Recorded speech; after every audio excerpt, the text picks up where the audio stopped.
welcome back to Techno Poverty. I'm Henry. And I'm Jacob. And we're continuing on through Doom 2's various multi-forms and WADs and versions beyond the campaign. We're playing UAC Ultra, a WAD from 2010 that won a Caco Award for its... it's just a pretty well put together package. Jacob, how did you feel coming in last time to a Doom WAD? You know, honestly, it's so far it's been my favorite version of Doom, but like just because of like how well it is built upon what Doom has created so far. Yeah, it's real snazzy with its design principles. I'm noticing I'm not getting audio from my game coming through. Give me just a moment. Yeah, no worries. But yeah, this is my first foray into Doom and WADs in general, and it has been honestly really, really fun, and I'm starting to want to start explore more of them. Yeah, I too want to explore more than what we're currently at. There we go. I got some audio going. But so we watched Stalker this past weekend, and much like that movie's central trio, I think we're in need of a navigator. So I'm gonna look into ways as we roam through hell here to potentially find someone to help us through it. You know? Yeah, I think we could definitely use some help on this. This is all new to me. This is all new areas. I need some assistance. Even just how do you turn what is the original Doom into something as like colorful and varied and new feeling as this? There's layers of reality to peel back. It's not just Doom as a story, but Doom as a device. Oh, totally. Like, and there's so many things that you can do with it as a device. Yeah. It's been like mind-bending as much as hell is, you know? And that brings me around to tonight's reading material. I might read a bit early and leave you to wonder the zone, as it were. But I'm going to talk Walter Benjamin's The Work of Art in the Age of Mechanical Reproduction. It's a essay from the early 1900s, I believe the 1920s. I'll find the info when I pop open my Norton's Anthology of Criticism here. But it's exactly what the title sounds about. Like, what is art, and just what are some things about art that we have to consider in the age of being able to reproduce things mechanically. He's talking about, you know, early century, early 1900s industrial mechanical reproduction, not the AI reproduction of now, but it's interesting to see how ideas still apply and can be read in a new context given time passing and all that, you know? Oh, absolutely. Just pulling up the chat on the side so that we can see what's going on. What is up to Hamill's Mammal? We got D. Hamill's Mammal, we got Mask for Mask, I saw Evan earlier. Y'all, thanks for coming up. It's always great to see you.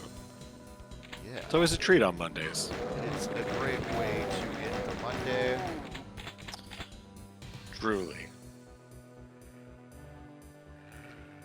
And D. Hamill's Mammal, I'm glad you were in that urinal, so we were chatting his strategies as we started, because that's what this stream is for.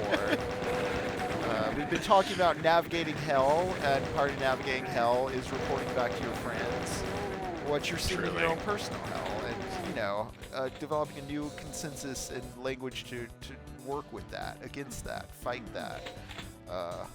So we're going to talk about the urinals sometimes, you know? It's true. It's something that a lot of us face together, and it's like, it's less intimidating when you know you've got some piss friends. I was just saying, yeah, Mask for Mask, we were talking, yeah, Mask for Mask was talking about it too, you know. I don't know if anyone tells you don't go to the urinals wearing, you know, open-toed shoes, flip-flops, sorts of that thing, but you really don't want to use the urinals if you're doing that. Yeah, the only time where that is an exception is when you're camping. And that is because you're camping. Yeah, it's okay. Yeah. But like anything else, if like you're at a restaurant or anything like that, like do not be doing that. Just keep your toes dry, you know?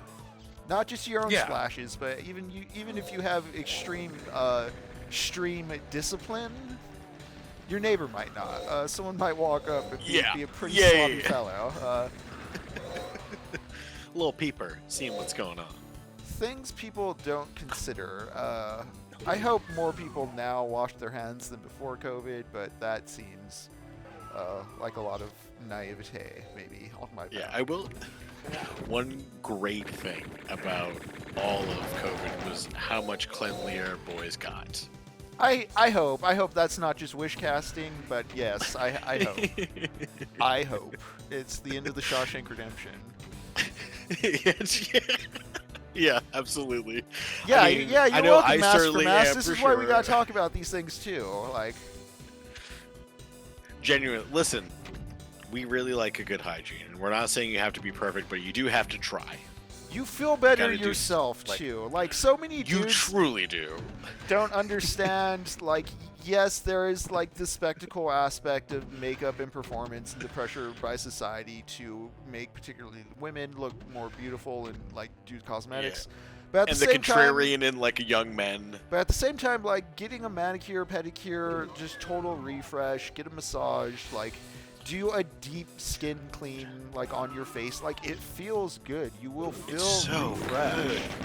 good. Listen, girls like it for a reason. Right. Like, they're not dumb. Like, they know what's up. But man, like now that I'm thinking about it, I'm like, yeah, I really do like having like I got a pedicure with my mom, my stepsister, great time. And also one of the, just like my nails never looked better. Like you walk out of the place feeling wonderful. Like pedicures Also, and like girls a are foot great at scrub and hygiene. all that, it feels really good. Yeah. Dude, I got my nails done, got some lovely, the colors, everything. It was wonderful. But like, treat yourself. It's okay. It's like, that's gay. I'm like, even if it is gay, it's great. Right. Like, so, Like, gay does not mean gay, bad. Yeah. Like, it's great. They You also get your know what's up. pedicures at the Home Depot. Yeah, like there has to be some. There's like gotta be stupid. I'm not sure if it's at a franchise corporate level yet, but like, dude, like there's gotta be like a dude's like, oh, this is a barber shop, but we look like a hardware store, so Dude, so it literally- doesn't count as fruity. Yeah, like I was gonna say, literally right across from where I got my tires at Discount Tires up in North Austin, there's that exact situation of like only dudes go here. Like, this is kind of, I mean, not gonna lie, kind of gay, but like, but like not in the but way like that they yeah, normally not think the of. not Like, yeah. Like, there's only dudes here. I'm like, that's a gay thing, right? Like, only dudes here. Like, there's no girls. That's kind of. I thought the straight guys like the girls. I'm confused. Dude who doesn't listen to the Judas Priest lyrics but loves the song "Ram It Down." Like, sir, okay. Like, You know, you know what, Dad. Dad? We'll just, no, it's cool. We don't want to scare Dad. Dad's worried. Yeah, the Yeah, sports there bar are. haircut I have places. seen those sports bar haircut places. That is true. I'm literally thinking of a place called like the Foot Job because it's like it thinks it's evoking like the image of like a blue collar contract thing by using job, but they just completely off base with the phrasing. Yeah, they just like too naive to understand. Come get your what they're actually pedicures at the Foot Job, like and it's like men only. And then a lot of people touching are my mad. feet. Yeah. Like, what the fuck? Dude, so not even gonna lie, I completely forgot that we were replaying this map, and I was like, man, I feel so good knowing where I'm going. This looks just like this last map. Yeah, if for those who weren't here last time, we got locked out of this map because we were doing co-op shenanigans on a WAD that might not be best suited for co-op shenanigans, which is also part of what I was going to do to prevent that. Was I was going to read during this opening segment. What? Oh god, that's all right. I'll just dial that either way. But I'm really engaged with the bullets. I'm really engaged with the gab. I just died though. Yep. Rob Halford is gay. There's no way Rob. Yeah, Halford Mask is for gay. Mask. I was at a Judas Priest show in I think 2009, and this older dude turned to me in the middle of the show, and like we were just casually chatting about songs and shit we liked between set stuff, and he was just like, "It's such a shame about him, you know, like." And then the dude just turns and continues rocking while Rob Halford's like belting out Painkiller on a bike, shirtless, completely leather daddied up. It's like, sir, why did you even need to? Like, why were you compelled to say that? Especially when you're literally headbanging to like a leather daddy on a big fucking hog on stage, like belting out falsettos. Like, what do you? Why, sir? Dude, the funniest part is just in like 2010, after it's it's a damn like shame that established. I'm not gay. Yeah, exactly. Yeah, because I it's don't like get to established. fucking- This was a later era Priest show. Like this was like during the Nostradamus tour, if I remember correctly. Like it is a known fact by this point. Like no, it's not even like recent news that you have to feel urgently the need to bring up. Everybody's just like.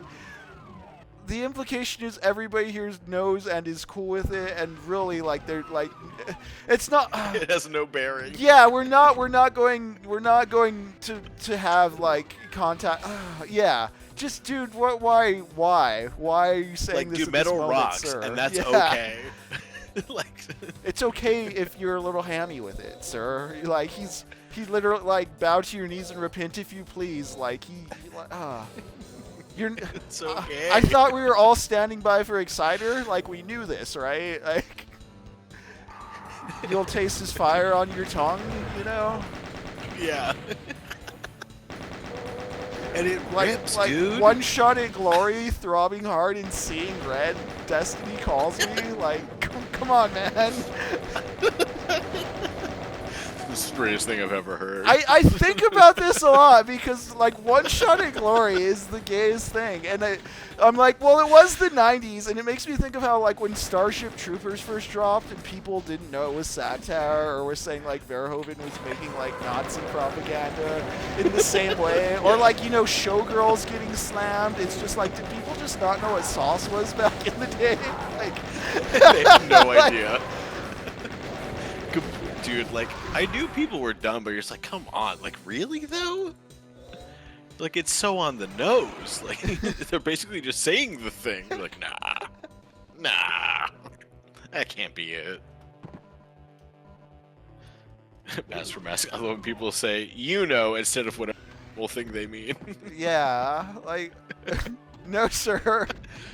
Like, I actually don't. What the fuck are you talking about? Complete no, stranger. It's because we gotta cut to a commercial break, so we gotta let like we gotta let air mystery hang for a moment on the conversation.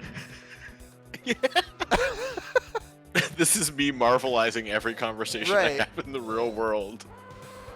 No, but you know, I know the secret knowledge. You know the secret knowledge. Oh no, you don't know the secret knowledge. Let me tell you about the secret knowledge. You know, drink methylene blue, and I don't know. There's a more. You'll be absolved of sins or whatever. Yeah.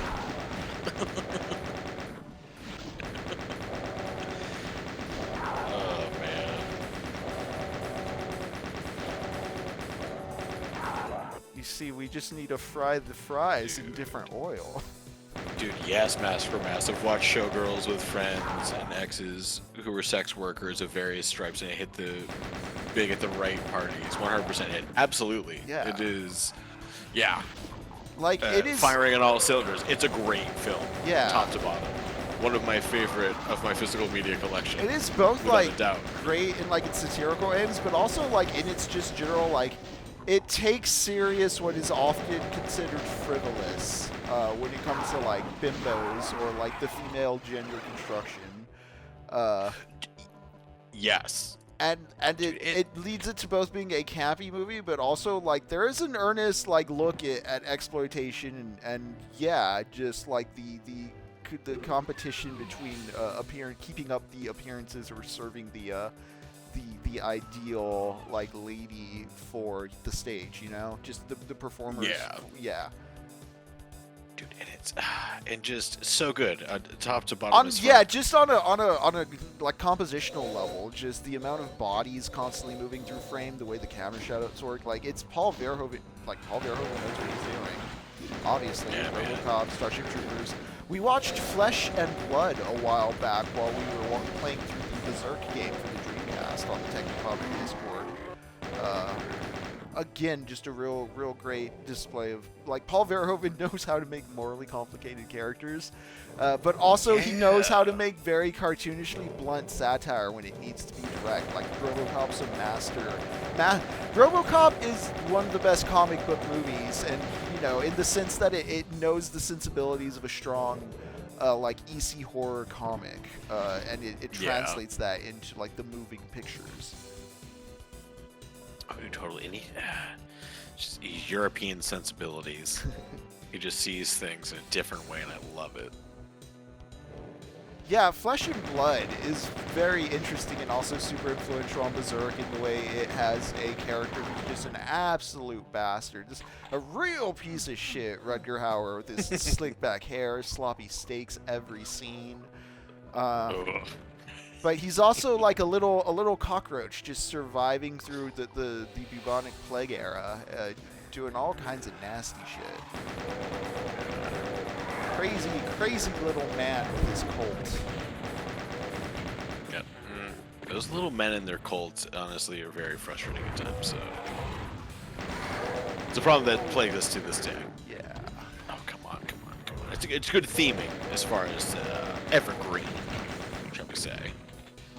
People always want to find meaning, and even when they're like libertarian objectivist cranks, unless they're like real ones, like Steve Ditko was a real one for sure. That dude was a recluse. Didn't even want to be interviewed. He was crazy. Like later in his life, didn't even want to be interviewed when people wanted to thank him for like creating Spider-Man and shit. Rightfully so. He's just like, no, don't. I don't want to be on camera. Don't take my photograph. Go away, please. Yep. Let me just live my life. But bringing up just like even like objectivist, individualist, libertarian weirdos, like they form communities. They go on Reddit forums. They have their own little alternative social media sites because you can't escape that. You know, your definition of self isn't just come from you as an individual. It comes from your context in your community and like your relations to others.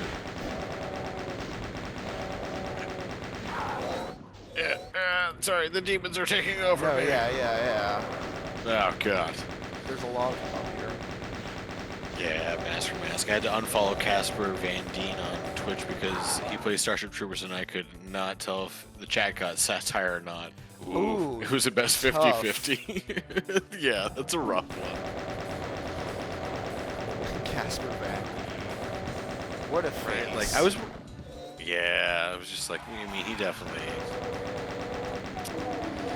Yeah. But Starship Troopers, though.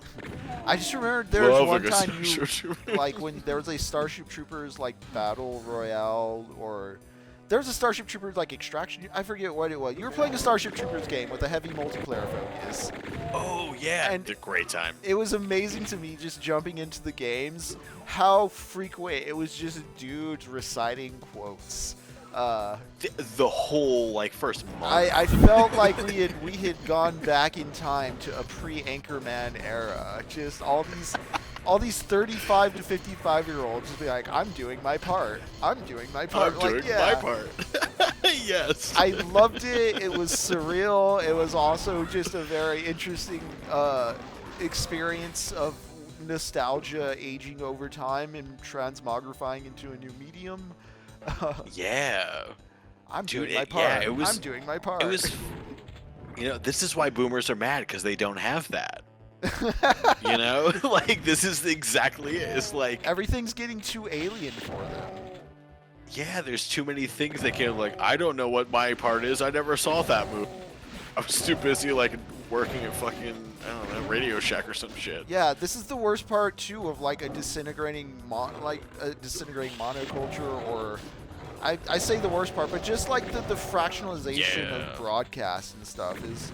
I mean, on the level of entertainments, this happens to the elderly, but also, like, as the postal service goes due to neglect, is, you know... Traditional offline ways of doing things go away. They're the ones affected first and kind of on the forefront by it. Oh, totally. Like, everything has been so niched down that like people don't even know what niches they themselves are a part of, and cannot even engage in the things they may love. I think because they have no way of getting there. a better use of our money than sending it to Israel would be to have an institute where just like younger people help older people, through internet technology stuff, but also take them to the movies, show them some culture. Hey, you want to go see some musicals? Like, just hey, you want to read the newspaper with the elderly at the home? Like, do you genuinely like? Let's all go watch Hassan. Yeah, genuinely, that would be great. I will, like, my favorite thing, I am very much a big advocate for going and hanging out with elderly people at nursing homes, because nursing homes, if you've ever been to one and worked at one, it is the most sad fucking place. It is American high school brought back all the way. The full circle, yeah. Yes, this is so one of the only great things I've done working at an old place in Austin was I got to meet Morgana King, who is a famous jazz singer who was Mama Corleone in The Godfather, and she was in a fucking nursing home in Austin, Texas, and I just happened to meet this woman, and one of the coolest people and one of, like, fascinating to talk to. But, like, no one talks to old people now. Like, obviously, like, there's older generations and shit, but, like, we really push them away in American culture. Like, we do not care about old people, and so much so we put them in these homes that we just kind of forget about. Yeah. But, like, there's so much that we could do to make both our lives better, and other people's lives better, for nothing. Just to go chill and hang out with people who have cool stories to tell. Go hang Listen, out with. I want to throw old people in Doom VR. That's what I'm about. There's an old folks home right around the corner from us right now. I want to go there. I want to bring virtual reality, and I want to throw Ethel in on some VR Doom. That would be interesting, seeing older people getting into Doom VR who maybe did buy into the satanic panic in the 90s about it when they were in their 40s. You know what I mean? Like, I'm thinking, like... I'm trying to think of an analog, because, like, I'm thinking about how, like, in the 90s itself, my parents were very scared of, like, hip-hop culture, and it was, like... Oh, my God. Yeah, my parents are still scared of it. I also grew up in, like, I don't know if it was because we were, like, a heavily Latino area or whatever, but, the cops were very much, like, don't join gangs, don't do gang culture, like... Very heavy fear of kids joining gangs in, like, the street. Hip-hop was very big. But then now, I'm thinking there was a movie a few years back, Arnold Schwarzenegger and Sylvester Stallone were in, and, like, 50 Cent was in it. And because 50 Cent's been doing so many, like, TV shows and, like, police procedural stuff and movies like this, like, my mom knew who he was because of his appearances in that kind of stuff. Even though, like, back in, like, the aughts, it's like, oh, you would have been scared of his music. I very vividly remember. Yeah. So you'd be just horrified of this man. That kind of gradual slide, where what was, like, radical or scary, like, over 20, 30 years just becomes not that.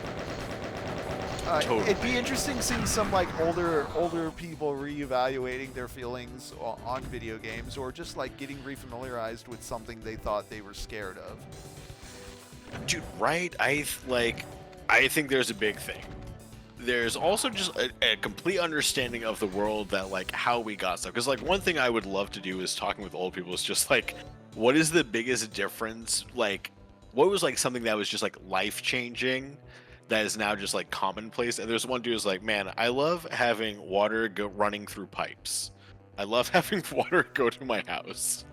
And, like, granted, there are places in America right now that do not have that. Yeah. So, like, let's be clear. Like, we understand that. But, like, back when, like, people actually had the gumption to, like, change the circumstances for everyone in their community. Yeah, and the thing too these people were a part of that. Yeah, and the thing too is, like, I don't think we really. I mean, I think we really do take for granted the sense of, like, cities and towns were built things. Like, they were collective things built by many people doing a consensus. I think too many people, maybe born, too many millennials onwards, have this kind of autopilot idea in the back of their mind that these things just were and are, and that kind of lazy essentialist thinking has led to some very, like, reactionary slip and slides.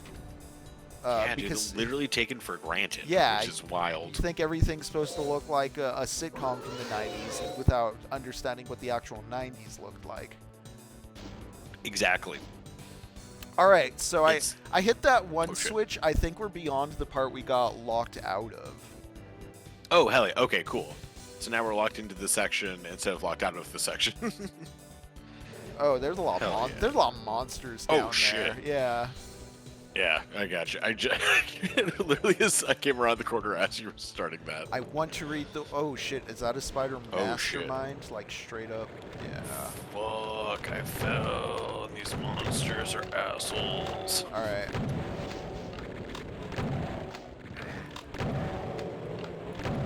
Yeah, this level does have a nice, memorable design. Like I didn't mind replaying it up to this point. Yeah. And also just like look at all the bodies in this room. Yeah, this big common garage area. Also like the pillars in this vertical space. Again, making use of the engine to do faux two-story spaces that you can't really, actually go under. Yeah. Yeah. What up, D. Hamels Mammal? Good to hear. Hope you had a great trip. I know you were Nice. out and about. Yeah, dude. No better feeling than using your own toilet other than like a brand new pair of boxers or socks. Yeah, speaking of the vibes, D. Hamels Mammal, the music has been so great at just sealing the deal for me. Actually, what I'm going to do right now, just to remind people, we are playing UAC Ultra, a Doom 2 WAD. It is an 11-level campaign. It was made by Jamie Bainbridge and John Vail. Jamie, John, thank you for the WAD. Yeah, thank you guys. This is incredible. This is a It's been great lot of fun. showcase of just what two dudes with a vision can do with the Doom engine to make a new set of Doom levels that feel radically different from anything from Doom 1 and 2 that we were playing, huh, Jacob? Absolutely. We played Which is through- like the wild part. Yeah, like, Jacob, you've played through Doom 1 and 2 now, like the classic canon of maps. Yeah. You are qualified to make judgment calls on what this is, and it's been amazing. Dude, it is so much fun, which is like, I've never been wanting to be like, granted, like, I have played Doom in the past and definitely sort of like overgrazed, just like, it's an older game, like, yes, it's done a lot for like games past, but like, I'm a part of the newer generation. And this is just reinvigorated, just like, damn, dude, I was such a fucking idiot for not wanting to dive deeper way sooner. But honestly, like, you got to approach things when you're ready, Yeah. not when everyone else is. There's kind of the mythology, too, of just like, oh, this is something, like, you get the sense like, oh, somebody made this, like, right, you can make things beyond what Doom's just like. It's not just like, oh yeah, Doom's the story where you go to hell and fight demons. It's like, oh no, Doom's the thing people have been doing for years. Doom's a verb. Yeah. Yes, dude, and like, you can be a part of that Doom when people say it. Like, man, it's stupid fun. This design of this entire level is great too. God damn it. Kill them. I told the bartender I liked their outfit, and I got a big smile. I liked that. Hell yeah, D. Hamels Mammal. Cast nice. them spells. Yes, man. That is the true magic. Bro, roll for charisma. Rizm up. Yeah. Get excited. Show your true self so everyone can see how cool you are. We love good stuff. There's just a lot of revenants up there. Yeah, I mean, granted, I'm trying to shoot with a shotgun, and I should have, like, really just approached this, like, thinking about it longer than 2 seconds. Be like, this is the gun I have in front of me. Oh, I'm super shotgun. I too, just yeah. really like it. It's so much fun. I don't even care if it's effective at long range. I'm just like, this is a really fun gun to shoot you in the face with, you fucking ghost. What is that? What the fuck was that? Oh, it's you fucks over there. You motherfuckers. Yeah, Philly man. Where'd you Doom go? is just a perpetual motion off. machine. Fuck. Yeah. You've played 2 of the new ones and some of the old ones. Did you play 2016 and Eternal? We have yet to play Eternal. We may roam into its purview as we travel through hell. I have played 2016 in the past. That's the one I need to play. Yeah. This one's levels do remind me of 2016 in the way it encourages like big kind of open loops of combat. There's like, I mean, there's that huge garage bay we've been slaughtering everything in, and then also the big Revenant room. But there's a prior level where we were even indoors, but the way the hallways looped around provided ways to run in circles while taking out the mob. Yeah. Man, I'm like, bits of this, like, I feel like some of the ones... The city one in Doom 2 honestly reminded me a lot of Doom Eternal. Oh, especially like the first level that you kind of go through. Oh, those fuckers, man, come on. There's a lot... where's my chain gun? There it is. Something I really like is I feel this soundtrack gets the Doom tone down. I've complained about Doom 64 pretty much every night of this stream, but I think it leans too much into horror with what it's going for atmospherically. These levels remind me of Doom 64 in their kind of rustic palette, also Quake, but the music keeps it from being as dour as those games or horrific. It's still fun. You're still bouncing around. Yeah. Thinking about like Into Sandy City in Doom 2.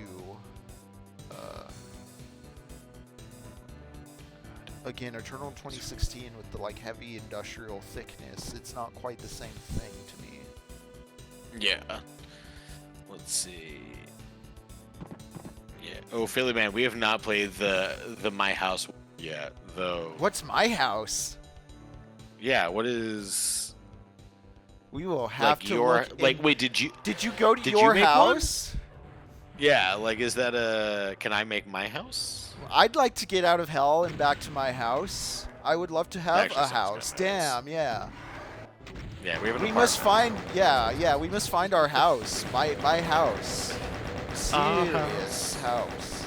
In the middle of the street. We will consider our house. Yeah, like I definitely... I would love a house. Sure, why not? Yeah, in this economy, I would love a house, please. Please. I will fucking fuck you guys in ways that you would love, so that way we can be all consensual lovers and not be upset with one another like we are right now. You stupid ghosts. I love you. Sorry guys, I'm lashing out at these ghosts. I apologize. The Revenants, they're... I just want to turn my anger bullets into love bullets and splash and splash peace upon this. Listen, I'm Paul Stanley of Kiss, and this is my love gun. Okay. You can pull the trigger on my love gun. What that means is I'm a premature ejaculator. So I'm sorry. It's amazing to me how much Kiss is the opposite of Judas Priest.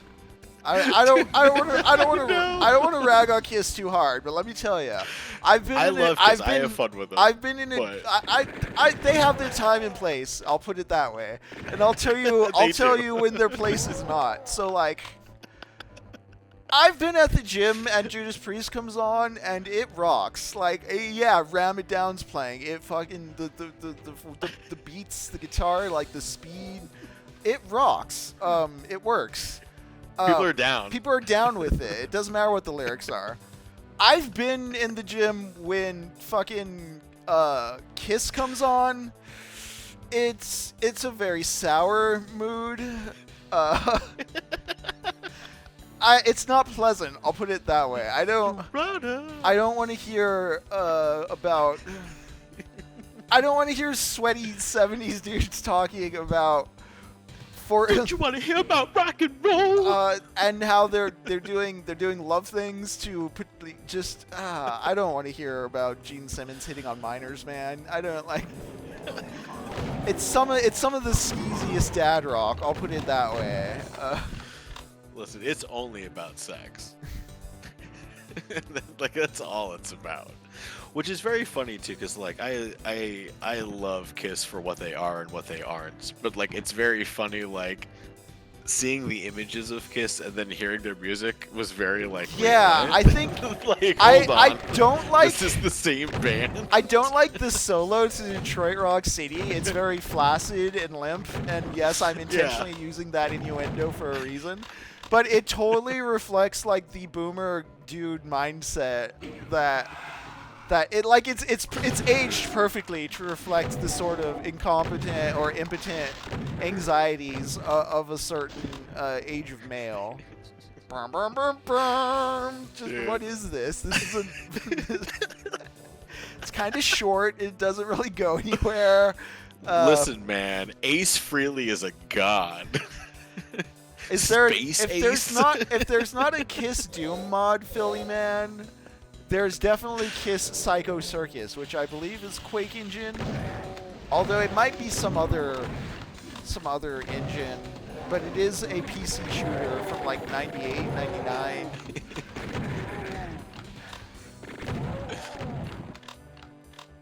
Listen, man, I would love a Kiss engine on this though. There's got to be like a Kiss Doom mod. There's got to be like a mod where you just like add a Kiss show, like a Detroit Rock City map. It has to. Dude, I genuinely with a bad MIDI rendition of Detroit Rock City too. Yeah. Honestly, the MIDI rendition of Detroit Rock City would probably do the solo better than the actual song. I was gonna say, I just want to hear like an 8-bit Beth. Philly Man says, looks like there's a Kiss mod that turns all the music into just Kiss music. Shut up. Oh, damn. There's a cyber demon just chilling. Oh, shit. What? What's he doing? Fuck, man. You remember the big scary cyber demon on skates with like the Mancubus cannon from last time, Jake? Oh, there's one. fuck, like, yeah. Oh shit! It saw me. There's one just chill. Yeah, there. Ah, fuck. Okay. There's like 3 boss creatures just chilling in that garage area, just to give you a heads up when you get back out there. Oh, fucking see him through the glass. Oh, fuck, there is 3 of them. Yeah, one of them's a traditional cyber demon too. Ouch. Dude, these guys are very of like Doom Eternal. This reminds me of the Marauders, which would just always fuck me every time with me trying to nail down their patterns. The Hamels Mammal highlighting the messages. We appreciate it. But oh man, I do like that boss. It seems kind of aggressive. I don't know how like in a single player game it might be overkill. Or maybe I'm just bad at dodging the Mancubus shots, which do have a pretty wide spread if you're far back. Yeah, like it definitely is a lot easier to kind of like space it, but like, my god, is it annoying. Also, can they not shoot down and can we just sit in this low level and be completely fine? I don't think they can They can hit you, but they really can't use the stairs too well. Yeah. I mean, they can barely hit me where I'm sitting right now, so I'm just gonna gank you guys. Apologies. Just gonna not let that happen. Okay, I'll just get a little fucked there, but that's fine. Oh man, yeah. There's just a little loop in that one. I think one of them died. They fucking better have. Firing a minigun in real life could maybe be fun. Isn't the kickback pretty extreme? Isn't there like, is it the minigun or I remember my friend telling me once that there's like an RPG they only allow you to fire 3 times because like the way it shakes you or something. Damn. I can definitely see that. But shooting guns is genuinely fun. That's one thing Republicans and right-wing people definitely have right. Like, I think it's ground. It's wrongly seeded ground as far as like culture war stuff goes. Oh, totally. We're always saying arm. Oh, hey, I just popped one. Nice. Arm your trans friends. Abolish ICE. Yep. Yeah, man, guns, we need them. That is gonna get clipped. Whatever. It's your Second Amendment. You're not supposed to be afraid of saying it if you're like a patriot or whatever. But you know what? You know what? Though I saw some dude. He was a rep from Texas on X. He made some post crying about Mom Donnie eating rice with his hands, being like, "This isn't American behavior." Like, dude, that was genuinely dumb. No hot dogs for you. No pizza. No tacos. No popcorn. like sandwiches are out. Just if you're that ejected from the culture, my dude, you don't deserve to represent the people. Yeah, dude. What are you even crying And, about? like, posting admissions like that should just, like, get you to lose your job. I do want cancel culture, you know what?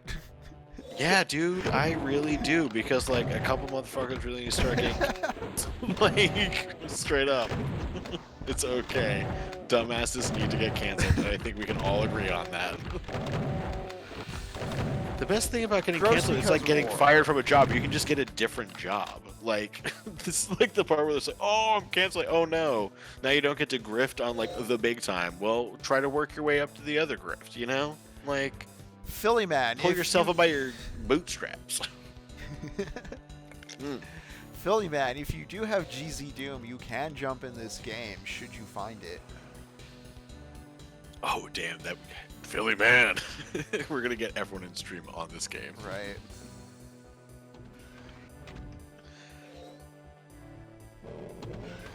Although I think Welcome we to the Doom. we might be on our we might be LAN only though the way we have it set. So. Well, that's a good point. Oh, I completely forgot. Oh, we got the do blue Ethernet key and this the time. blue doors all the way over. Oh no shit! I completely forgot that. Yeah, I'm still licking corners up here because No. there's cool ammo and stuff. Man, sorry guys. I'm petting Barney right now because I haven't seen her all day. Now she's laying down next to me because she's so very cozy. These textures And are it's adorable. yeah, these textures are very reminiscent of Unreal. Barney getting that scratches, them scratches. Truly. Barney, how have you been able to survive hell this long? You're not even playing the levels. Right, Barney doesn't even know what to do. Truly. Found the exit. Oh no. Oh no. Yeah, the land. My camera's not wanting to play. There we go. Now we're back. Oh, nice, Mask for Mask. Get that doggo out to the water. Yeah. Worst case scenario, finished. Hell yeah. Onward to map 9.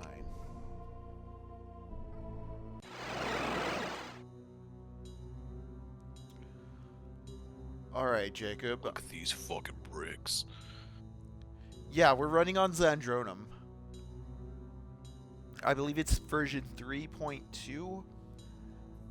The game would be called Techno Poverty Time, but again, it may not be on the net. It may just be on our local area network. Jacob, I'm going to leave you to wander hell alone for a moment while we read through some Walter Benjamin on stream.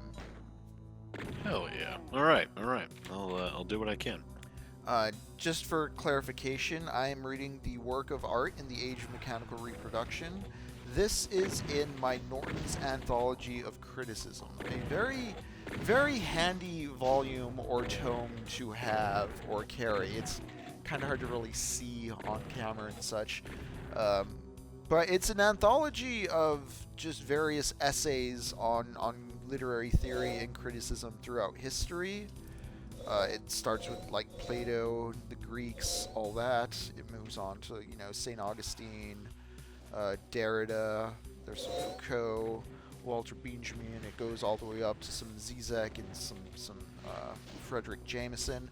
Just a very, very good compilation to prime yourself on just different the history of criticism and art in general. It also is a good way to get into, you read an essay here from a dude you like, you can search up the rest of their work until the internet just totally stops working. But yeah, a Norton's Anthology of Criticism. But this is Walter Benjamin, the work of art in the Age of Mechanical Reproduction. It's cool, Philly man. Maybe down the line we'll do something. It seems like as we navigate through hell, the answer is to find more friends. So in some sort of collective action, we might organize a big Doom battle game for people to play. Stay tuned to Techno Poverty, and you may be able to join us for Doom WAD or 2. Alright. Help us navigate hell. So we're opening with a quote. The work of art in the Age of Mechanical Reproduction. Our fine arts were developed, their types and uses were established, in times very different from the present, by men whose power of action upon things was insignificant in comparison with ours. But the amazing growth of our techniques, the adaptability and precision they have attained, the ideas and habits they are creating, make it a certainty that profound changes are impending in the ancient craft of the beautiful. In all the arts, there is a physical component which can no longer be considered or treated as it used to be, which cannot remain unaffected by our modern knowledge and power. For the last 20 years, neither matter nor space nor time has been what it was from time immemorial. We must expect great innovations to transform the entire technique of the arts, thereby affecting artistic invention itself, and perhaps even bringing about an amazing change in our very notion of art. That's Paul Verrier. Preface. When Marx undertook his critique of the capitalistic mode of production, this mode was in its infancy. Marx directed his efforts in such a way as to give them prognostic value. He went back to the basic conditions underlying capitalistic production, and through his presentation showed what could be expected of capitalism in the future. The result was that one could expect it not only to exploit the proletariat with increasing intensity, but ultimately to create conditions which would make it possible to abolish capitalism itself. The transformation of the superstructure, which takes place far more slowly than that of the substructure, has taken more than half a century to manifest in all areas of culture. The change in the conditions of the production. Only today can it be indicated what form this has taken. Certain prognostic requirements should be met by these statements. However, theses about the art of the proletariat after its assumption of power, or about the art of a classless society, would have less bearing on these demands than theses about the developmental tendencies of art under present conditions of production. Their dialectic is no less noticeable in the superstructure than in the economy. It would therefore be wrong to underestimate the value of such theses as a weapon. They brush aside a number of outmoded concepts, such as creativity and genius, eternal value and mystery, concepts whose uncontrolled, and at present almost uncontrollable application, would lead to a processing of data in the fascist sense. The concepts which are introduced into the theory of art in what follows differ from the more familiar terms in that they are completely useless for the purposes of fascism. They are, on the other hand, useful for the formulation of revolutionary demands in the politics of art.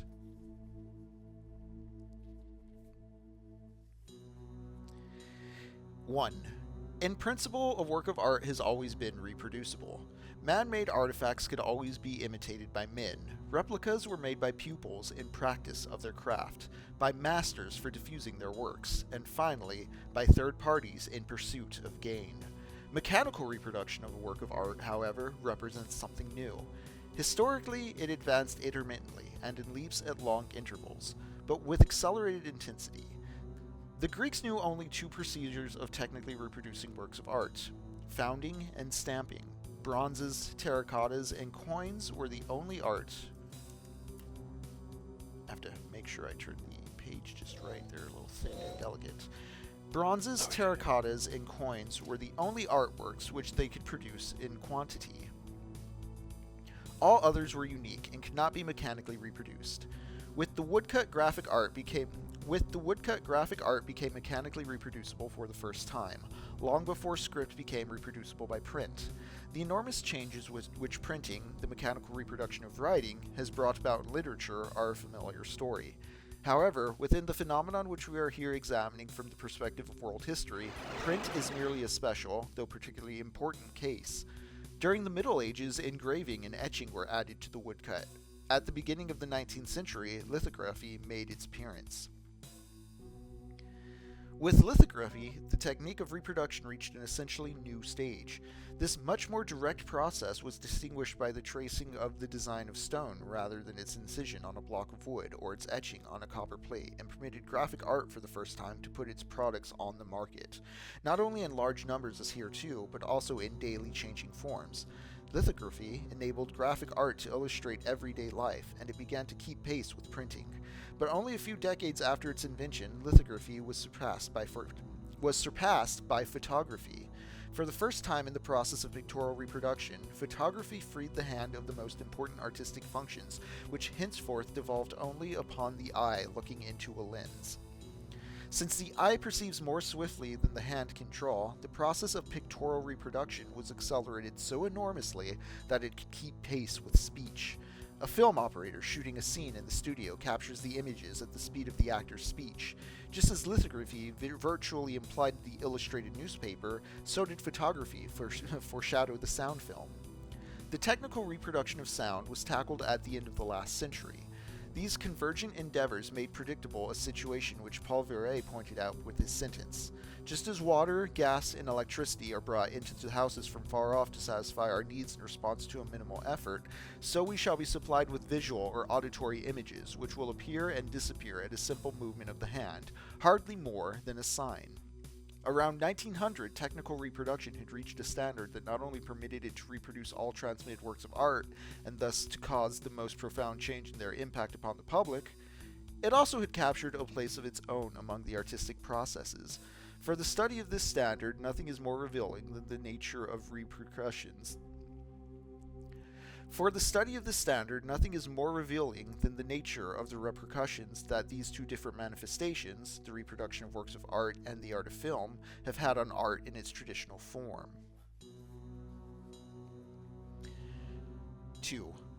Even the most perfect reproduction of art, Even the most perfect reproduction of a work of art is lacking in one element: its presence in time and space, its unique existence at the place where it happens to be. This unique existence of the work of art determined the history to which it was subject throughout the time of its existence. This includes the changes which it may have suffered in physical condition over the years, as well as the various changes in its ownership. The traces of the first can be revealed only by chemical or physical analysis, which is impossible to perform on the reproduction. Changes of ownership are subject to a tradition which must be traced from the situation of the original. The presence of the original is the prerequisite to the concept of authenticity. Chemical analysis of the patina of a bronze can help to establish this, as does the proof that a given manuscript of the Middle Ages stems from an archive of the 15th century. The whole sphere of authenticity is outside technical, and of course, not only technical, reproducibility. Confronted with its manual reproduction, which was usually branded as a forgery, the original preserved all its authority.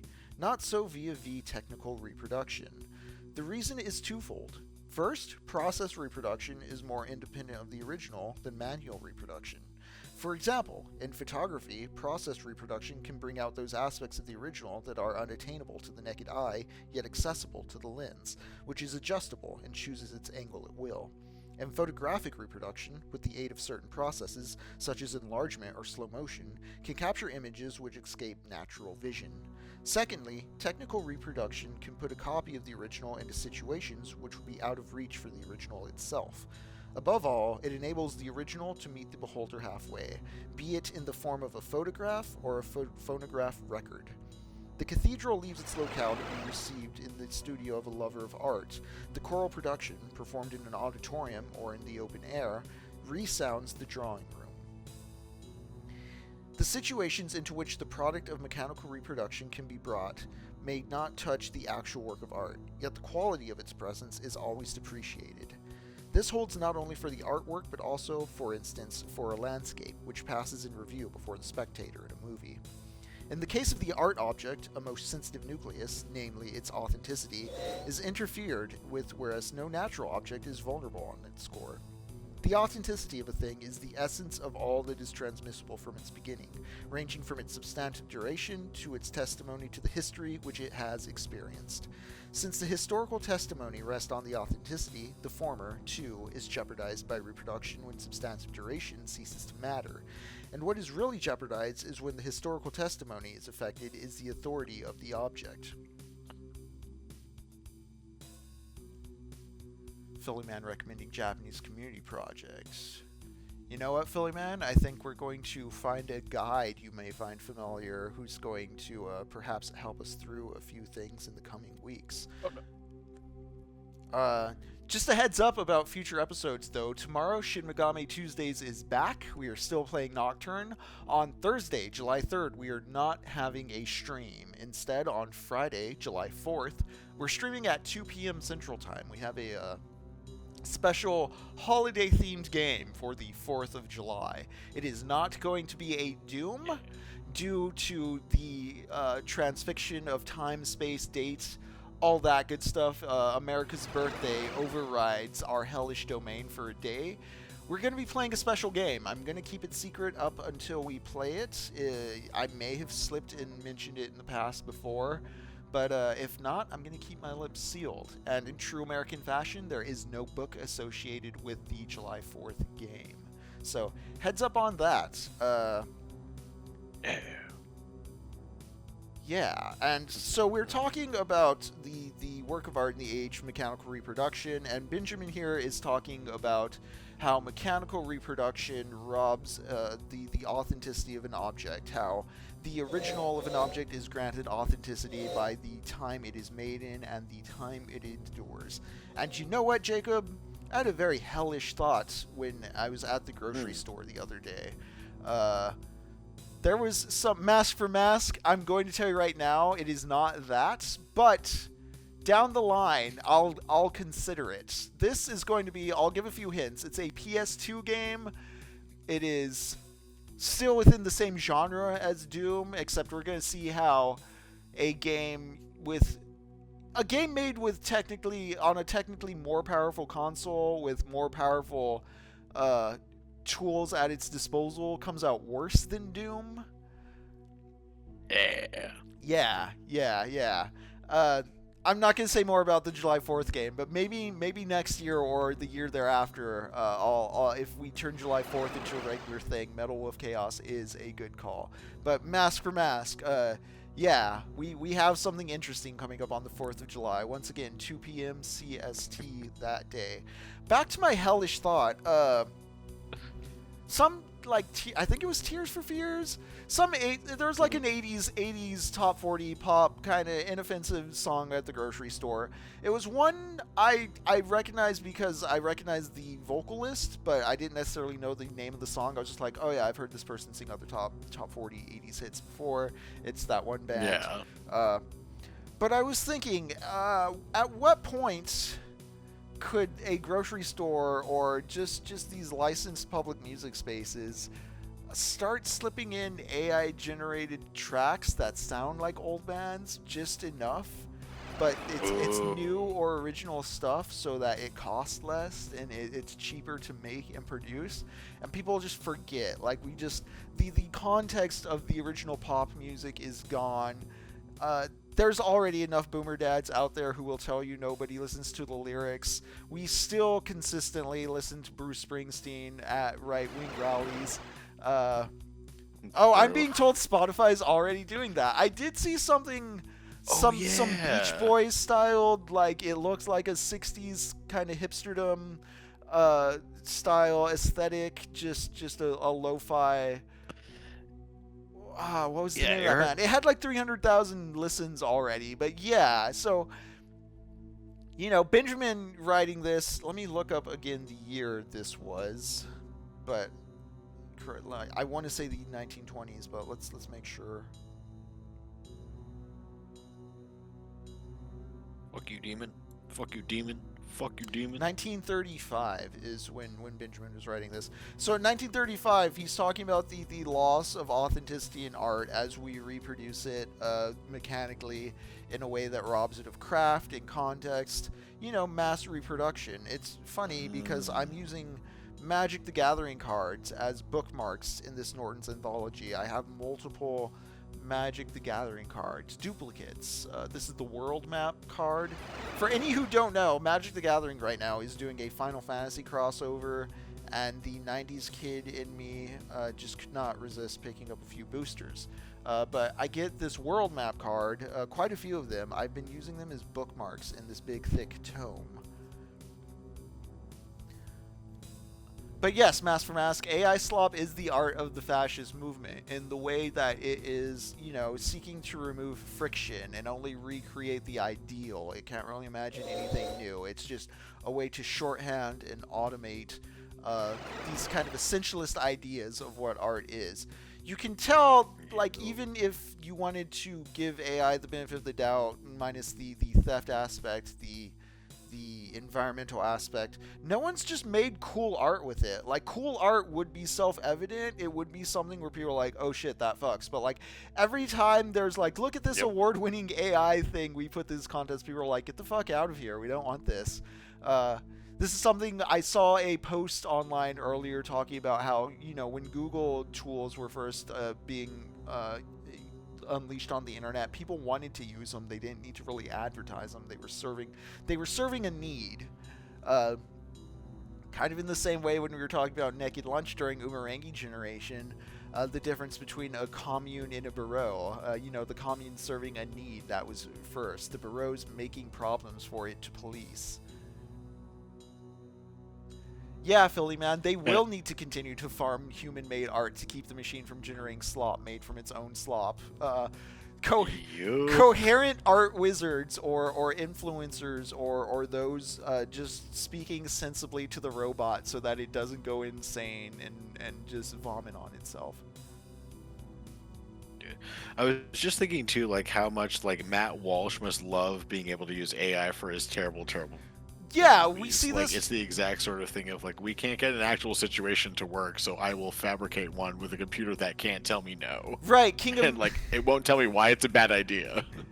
Right, King of Mystery, people will just accept the double triple slop. That is a personal hell idea of mine. I'm thinking of a grocery store I'm wandering around, and all the music is just discount tracks that are familiar enough. You're like, hey, this is a Judas Priest song. Wait, no, it's like, I've never heard this one. This is... Wait, fuck. This isn't Tears for Fears. This isn't The Police. What, like just 80s AOR and new wave and pop hits from a generation slightly older than me. So I recognize. That the extra layer of hell is that like I don't even get to indulge in nostalgia. I recognize it as a very self-conscious like older person doing the overindulgent nostalgia thing. It's a hell of knowing the thing is fake and seeing people eat it anyways. Right, exactly. Yeah, ChatGPT rewrite Judas Priest but straight. Pictures of Rob Halford on stage just not leather daddied up. It'd be the saddest thing. It just like wouldn't work. Like, why doesn't this fuck? All right, back How to... come people don't think my straight stuff is cool? Back to the Benjamin. Yeah, Philly man, I say that and then I just look right back at chat to engage with y'all, but you know what? That's the point of it being a stream. These aren't curated essays. This is playing the games and bouncing context off of them. Yeah, Philly man, Doom mods, I've seen like AI try to do procedurally generated Doom stuff and it just falls apart because like it doesn't actually understand what a door is, it doesn't actually understand what the floor is. I'm going to find some sort of Charon to help guide us through this hell and maybe explain the physics of the Doom reality on a real meta ethical level. We're going to get into just the ontology of the Doom engine. That's going to be perhaps after July 4th. I don't want to show our hand too much. I don't want to get the attention of the bigwigs, you know? Yeah, it's been nice, honestly, not having them around. I hate to bring them up. But, like, yeah, we're in hell, like, but we're also like free of our bosses and obligations. Yeah. This seems to like we're really... real hell, not corporate hell. Yeah, we're off their like parallel dimension radar, which they're sniffing a little hard because I was bringing Lux in. I'm a little worried. We're gonna find a Pharaon. We're gonna have some friends. It'll be fine. Things will be fine. One might subsume the limited element in the term. Okay. Sorry, I'm resetting now because I stopped in the middle of Benjamin to talk about quite a few things. That's fair. One might subsume. There's lots to discuss. Coming soon to a Trump rally? Oh no.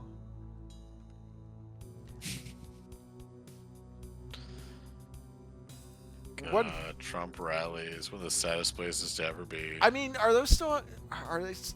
They have to. Like, he is still going out and talking to the people and selling his bullshit. I was gonna say, I don't hear about them happening as much. They're not as forward advertising with the fascism since they're in power post-election. But yeah, which is wild to just like spend 4 years to just do that the entire time. It's like, I'm just gonna keep saying everything was a lie. It's like, wow, that man really has been campaigning for nothing but 4 years. Yeah, you bring up Matt Walsh liking AI art, and it is kind of just very alarming and should be taken note of how so much of the reporting on the ethnic cleansing ICE is doing in LA, the opposing side to it is fueled almost completely by lies. Just that there's an invasion going on, all these people at their own jobs and such,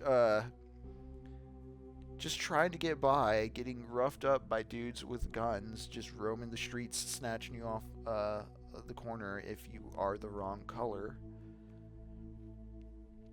Such bullshit. One might assume the eliminated element in the term aura and go on to say that which withers in the age mechanical reproduction is the aura of the work of art. That's right, we're aura farming tonight. I'm going to read that again. One might subsume the eliminated element in the term aura and go on to say... I keep tripping on this sentence. It's so... the way it's worded, but it's very key. We have to remember, we are looking at the man who used the term aura in art in 1935, well before the internet. Damn. And this is key. This is something that we talk about when we talk about like the soul or the mise en scene or the coming together of things, like the moment in time and the way the art having dialogue is generating a thing beyond itself. One might assume the eliminated element in the term aura and go on to say that which withers in the age mechanical reproduction is the aura of the work of art. This is a symptomatic process whose significant points beyond the realm of art. One might generalize by saying the technique of reproduction detaches the reproduced object from the domain of tradition. One might generalize by saying the technique of reproduction detaches the reproduced object from the domain of tradition.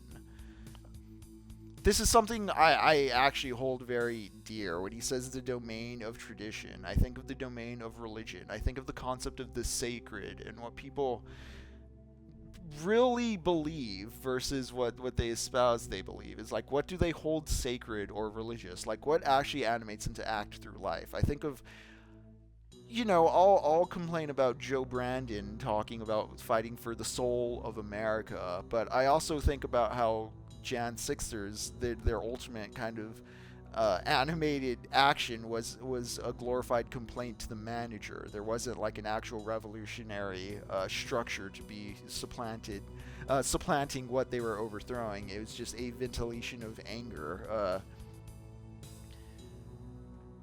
The way that's the practice removed from tradition. That's the core of the American culture that they're brought up on. Complaints to the manager. It's all consumer society stuff. It's not rooted in a religious. I'm supposed to get this. Yeah. It's not rooted in like a religious or spiritual fulfillment. It's literally like things are supposed to work as a store works. I need to talk to the manager. We are within a capitalist system. This is a market I am in, and the market's not working for me. Yeah. But I have money. Give me the thing. You can buy crosses at the market, but that doesn't make the market a church. The technique of reproduction detaches the reproduced object from the domain of tradition. Like, this brings to mind 28 Years Later again, because that movie is so much about a kid's formative religious journey and this whole sincere tradition trip he goes on, and the end just questions if there's any actual value to what he did, because someone else in the exact same environment grew up a completely different way that seems to hold life less sacred. Yeah, but they seem to be doing just fine. It just as fine as I am. that ending really raises questions to me, because I think of like model minorities and the way that America perpetuates a crab bucket mentality where the lower classes are made to fight each other because one class isn't performing like the other class. Like that culture isn't right. Again, thinking of hip hop fear in the 90s and how that culture was just not the right culture, and you need to act more in a particular model than another. That's always been a very American phenomenon in my brain, so to realize like, oh, British people probably have something like that too, it just tickled me in a very fun way with the way 28 years later ended on that note. Yeah, and literally someone pointing out just like a child being saved by a man who looks exactly like Jimmy Savile, the horrendous English pedophile. Yeah. Mr. Rogers turned pedophile is just a really cool thing that they did as far as storytelling goes. Yeah, I don't think we're spoiling much by talking about the ending in this way either, because so much of what that movie's gambling on is it makes you feel this kid's religion. It makes the adventure very haptic and sincere and earnest. It's about getting emotionally attenuated to the same range the kid's operating on, and then at the end of the movie, it's intentionally like stabbed. Your heart is intentionally cut open, and it's just like everything you've been holding sacred and dear for the past 2 hours as you watch Spike go on this journey is just like, question it. Movies are lies. It's the good kind of metatextual interrogation. It's the good kind of cliffhanger. It's exactly the stuff you want, and I can't wait for the next one. One might generalize by saying, the technique of reproduction detaches the reproduced object from the domain of tradition. Filmmaking? What am I saying? By making many reproductions, it substitutes plurality of copies for a unique existence. And in permitting the reproduction to meet the beholder or listener in its own particular situation, it reactivates the object reproduced. These two processes lead to a tremendous shattering of tradition, which is the obverse of the contemporary crisis and renewal of mankind. Both processes are intimately connected with the contemporary mass movements. Their most powerful agent is the film. Its social significance, particularly in its most positive form, is inconceivable without its destructive, cathartic aspect, that is, the liquidation of the traditional value of the cultural heritage. This phenomenon is most palpable in the great historical films.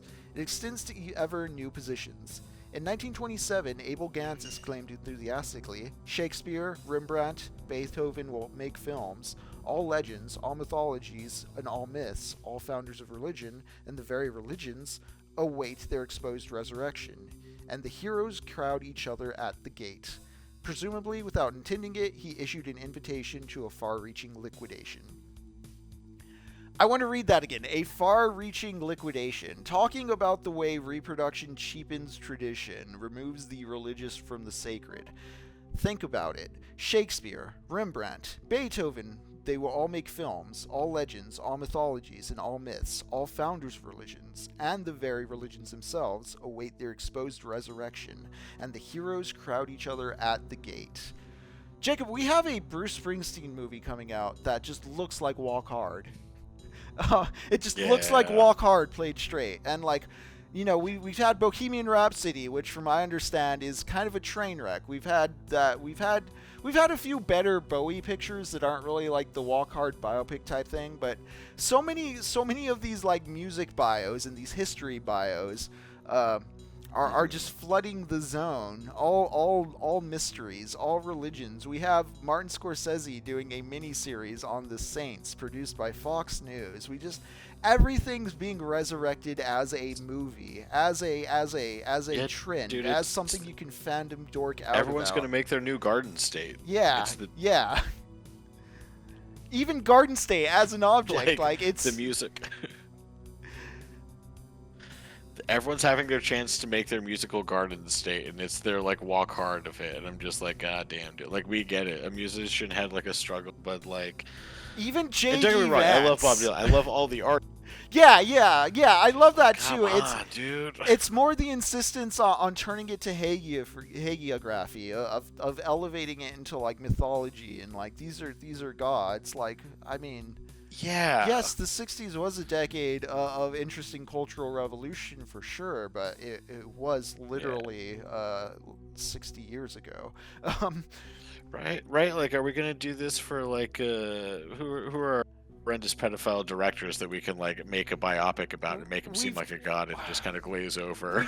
yeah, and all we've the cited a few more things, recent you know? works, but like a lot of this does trace back to Forrest Gump, in terms of just Yeah. trying to write it all into an mythology, and that the culture war of the American mid-century meant something, even though as Watergate and Vietnam and sort of Desert Storm and 9/11 show, we kind of the superstructure moves on. We every button we press funds war. It just can't help but do it. There has to be a new imaginary approach to how we deconstruct this thing, because you can't just watch the movies and read the books. We've talked about this before on stream, but I'm going to get back to Walter Benjamin for right now. Yeah, what's Walter Benjamin got? Part 3. During long periods of history, the mode of human sense perception changes with humanity's entire mode of existence. The manner in which human sense perception is organized, the medium in which it is accomplished, is determined not only by nature, but by historical circumstances as well. The 5th century, with its great shifts of population, saw the birth of the late Roman art industry and the Vienna Genesis, and there developed not only an art different from that of antiquity, but also a new kind of perception. The scholars of the Viennese school, Beagle and Wyckoff, who resisted the weight of classical tradition under which these later art forms had been buried, were the first to draw conclusions from them concerning the organization of perception at the time. However far-reaching their insight, these scholars limited themselves to showing the significant formal hallmark which characterized perception in the late Roman times. They did not attempt, and perhaps saw no way, to show the social transformations expressed by these changes of perception. The conditions for an analogous insight are far more favorable in the present, and if changes in the medium of contemporary perception can be comprehended as decay of the aura, it is possible to show its social causes. The concept of aura, which was proposed above with reference to historical objects, may be usefully be illustrated with reference to the aura of natural ones. We define the aura of the latter as the unique phenomenon of a distance, however close it may be. If, while resting on a summer afternoon, you follow with your eyes a mountain range on the horizon, or a branch which casts its shadow over you, you experience the aura of those mountains, of that branch. This image makes it easy to comprehend the social basis of the contemporary decay of the aura. It rests on two circumstances, both of which are related to the increasing significance of the masses in contemporary life. Namely, the desire of the contemporary masses to bring things closer, spatially and humanly, which is just as ardent as their bent toward overcoming the uniqueness of every reality by accepting its reproduction.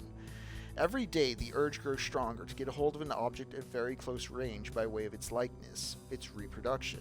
You, too, can own the monkeys if you buy the series on DVD. Take it home with you. Live with it forever. But buying isn't purchasing. Oh, no, yeah, that's an interesting headfuck. I'd be curious to see Benjamin's take on Were He Alive Today, is like when purchasing is just a licensing agreement and you don't even actually own a copy of the thing, you're just licensed to use it. How does that change your feelings on things, Walter? Yeah, where does that fit in God's picture for me? Uniqueness and permanence are as closely linked to the latter as are the transitoriness and reproducibility of the formal. To pry an object from its shell, to destroy its aura, is the mark of a perception whose sense of the universal equality of things is increased to such a degree that it extracts it from even a unique object by means of reproduction.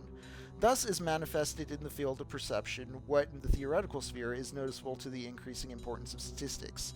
The adjustment of reality to the masses, and of the masses to reality, is a process of unlimited scope, as much for thinking as for perception.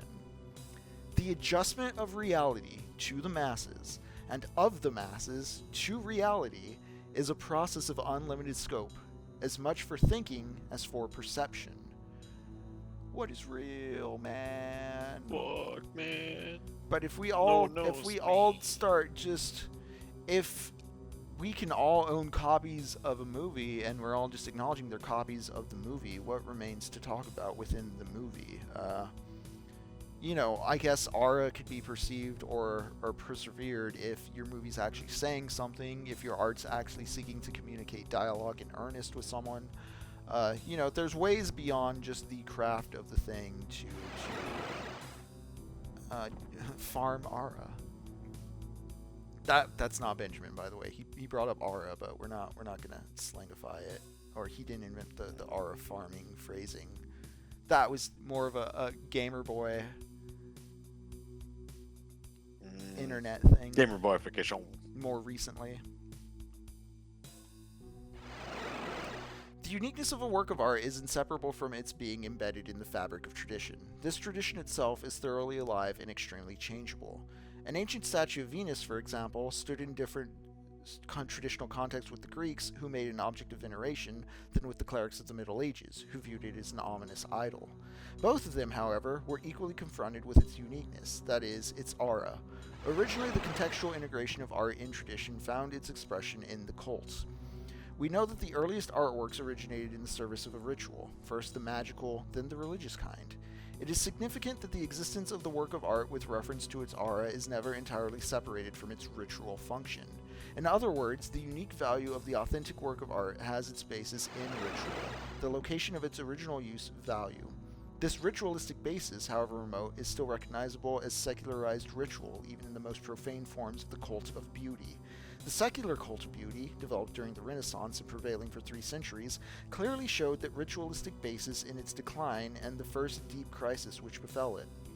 With the advent of the first truly revolutionary means of reproduction, photography, simultaneously with the rise of socialism, art... Caught by a page...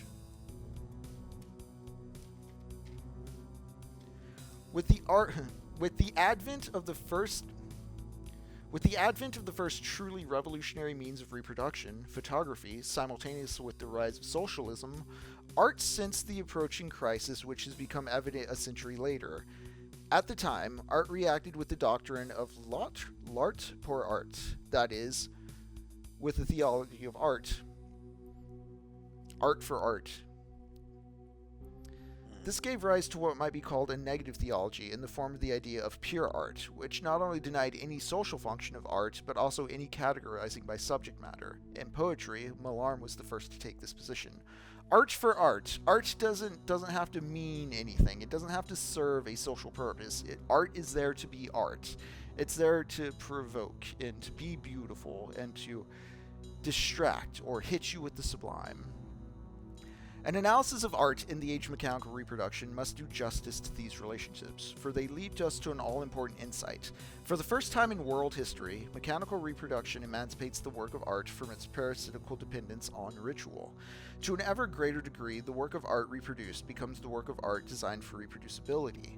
From a photographic negative, for example, one can make any number of prints. To ask for the authentic print makes no sense. But the instant the criterion of authenticity ceases to be applicable to the artistic production, the total function of art is reversed. Instead of being based on ritual, it begins to be based on another practice: politics. Oh? Oh, we're doing politics? Jacob, you beat level 9, and we're doing politics. My God. Wow. It's gotta be a sign. It means politics is good.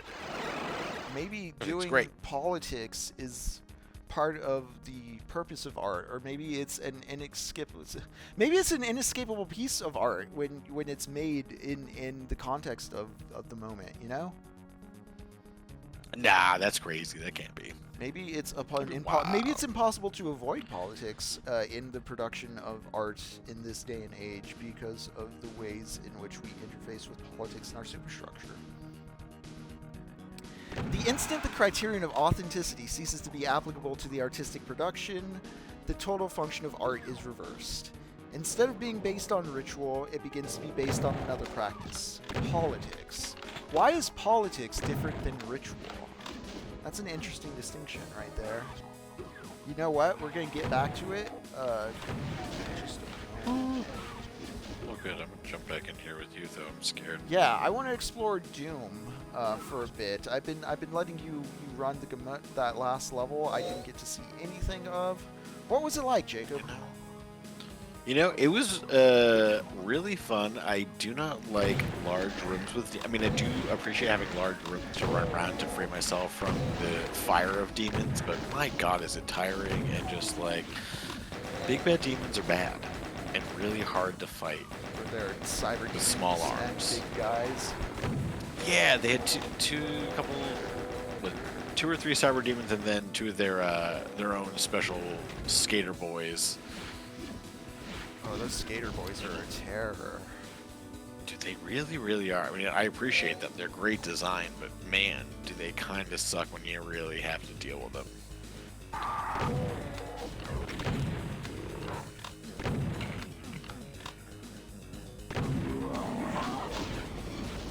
Yeah, this Hell's guy looks great. Yeah, right.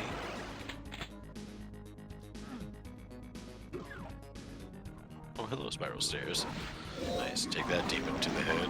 Yeah, there's some Occupi up there. Just a heads up. Yep. Ooh, sorry. We got him. We also don't have friendly fire, so. Well, thank God. There's some imps over here. Blast them up. That looks like a red door. Yep. It seems to be the way. There's a secret rocket launcher right here. Oh, hell yeah. Oh, it's respawn. Just hang on this thing, bro.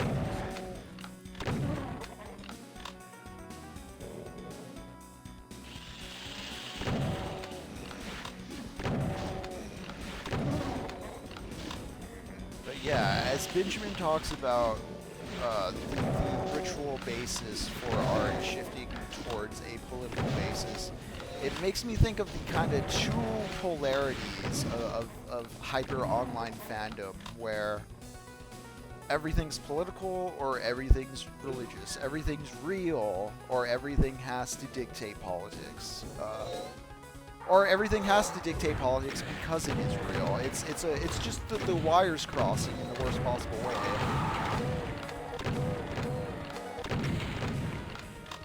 But it has to be the Mandalorian has to fight like when I played with the action figure. See, and bringing up Star Wars as an example is interesting to me because I don't see it too much anymore, but I remember a common kind of defense. We might see it more with the rise of the Superman movie and Fantastic Four and all that coming out, but there's a common kind of conversation or thought terminating or argument terminating punchline to say that superhero movies are modern mythology, so they are like valid forms of story.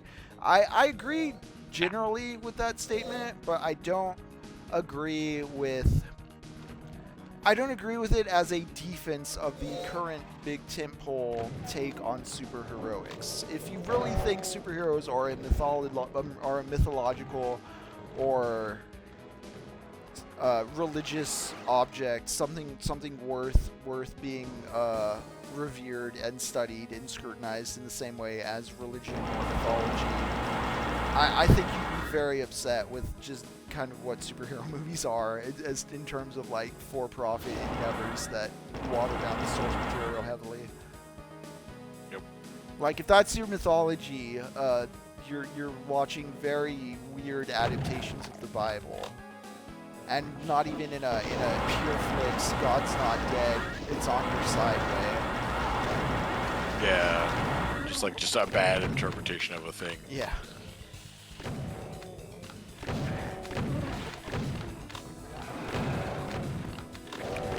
I can use red walls.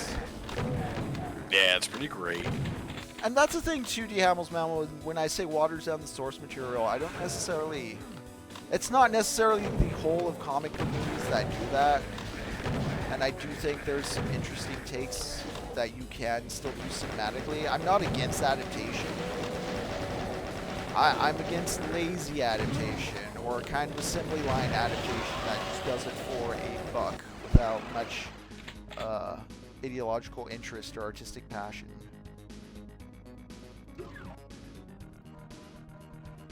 That all being said, I'm kind of curious about James Gunn's Superman movie. That's one of the things I'm not interested in, but I'm sure inevitably I will catch it, but it certainly hasn't caught my attention yet.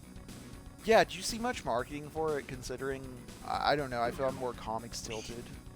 Or at least superhero For comics sure. tilted in terms of what the Yeah. outline's feeding me. Yeah, I think it's more of like just anytime I'm at a movie theater and it's like, we have rated our movies, they're like, guess what, guys? James Gunn's doing a thing. I'm like, yeah, no.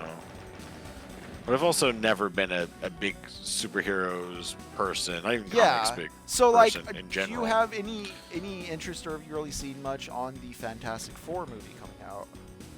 No, honestly, I didn't even know who was in it until like the other day. Okay, I suspected as much, which I don't blame you, because I regularly buy Marvel comics and stuff, and I have to force myself to remember that movie's coming out. Yeah, right. They're not even advertising to people who may be in that market. Right, and I do wonder too if it's on top of the general exhaustion of the MCU sauce, just, I don't know, are advertising budgets smaller, or less people on average seeing movies? I know Americans are on some pretty hard times economically. I don't know if theatrical returns are doing strong. But again, Sinners is making bank, but that's because it's a good movie. Strong word of mouth. It's a really good movie. Oh, this is cool.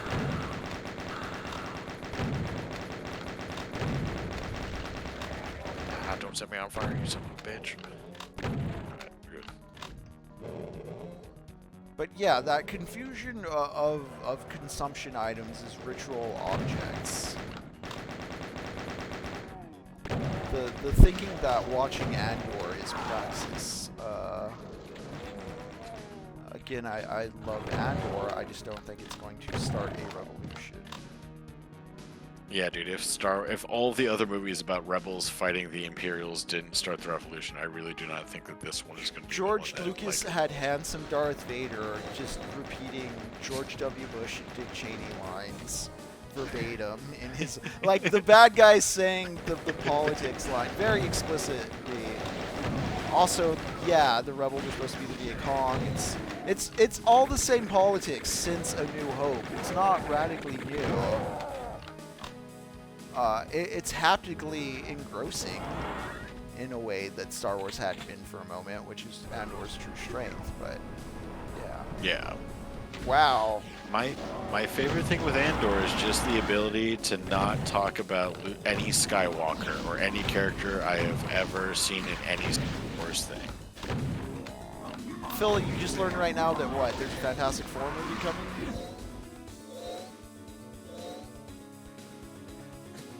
Yeah, King of Mystery, there is a new Superman movie coming. Got that too. I know they have his dog, which is kind of intriguing. Yeah, so the thing is, the reason I'm looking, I'm still, I don't know, the cinematography kind of has the digital color fakeness and weird wide floatiness. I know James Gunn's kind of fallen in love with it since the Suicide Squad. It's a coin toss for me if it's going to actually be good. I really liked Peacemaker, the TV series. Yeah, the first season. I can't wait for the second season.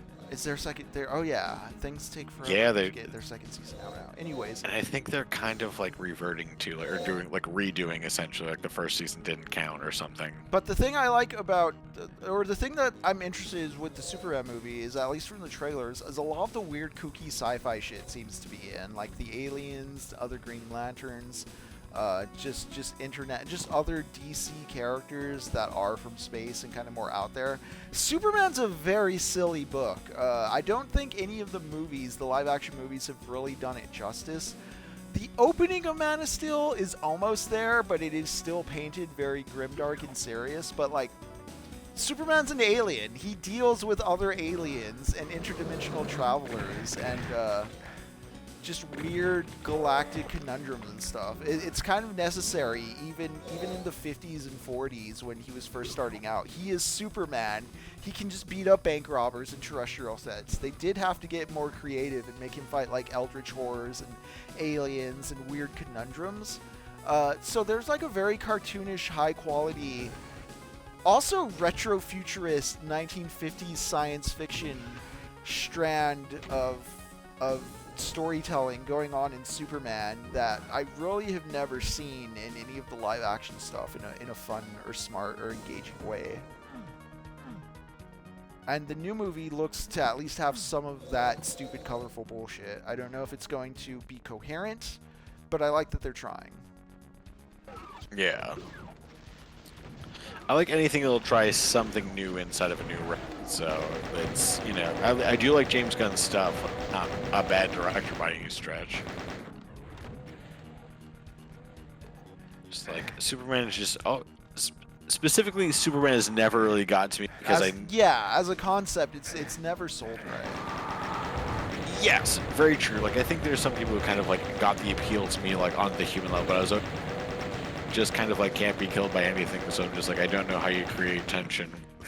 Someone who doesn't have to worry about anything. I don't think he's a good like, character for cinematic stories either, because what you're highlighting, a lot of Superman stories are dialogues. It's reasons why he's not just like blasting a guy's brains out with his laser eyes, and why he's choosing to be kind, or why he's choosing this particular ethical course. It's more it's more suited for a book or a short story or a comic. I don't know if there's like really a cinematic reason for it. It's definitely why Superman games suck, because a Superman game is the total opposite of all of that. Instead of like meditations on why he doesn't just go Hulk mode, like you're either just going Hulk mode or the game's doing some weird constraint thing where you have like a limited power bar or whatever, so you can't go Hulk mode. And it's just like, why the fuck am I buying? Why am I playing this Superman game? What are we doing? Not giving me this power trip. Yeah. I can't go I can't go Homelander. What the fuck is this? Like, that is also why I like Homelander. And if you watch The Boys and enjoy Homelander, you're getting kind of the Superman idea effectively there, because there's so many reasons in that show that he doesn't just kill people, or like his own insecurities, or his public-facing persona has to maintain appearances, so he can't just go all genocide. It's very much the same hook as a Superman story, and in a more entertaining way than most Superman movies. Yeah. He's just like me for real if I was a horrible monster. Yeah.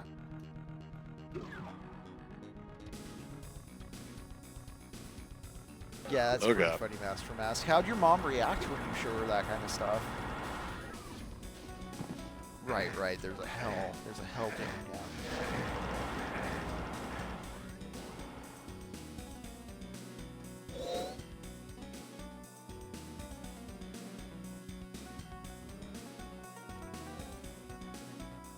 Oh, is this a secret? Did you find the plasma cannon? Yes. Holy shit! There are so many fucking humans over here. What is this level? I've spoken praises of levels that were big interior hell caves in the actual Doom campaigns, and this one's really serving that. This one really is. I'm only able to run around right now because I'm invisible, so no one sees where I am. But oof. Oh, I think I see you running around. Yeah, there you are. Yeah, we're about to be effed in the A. Yeah.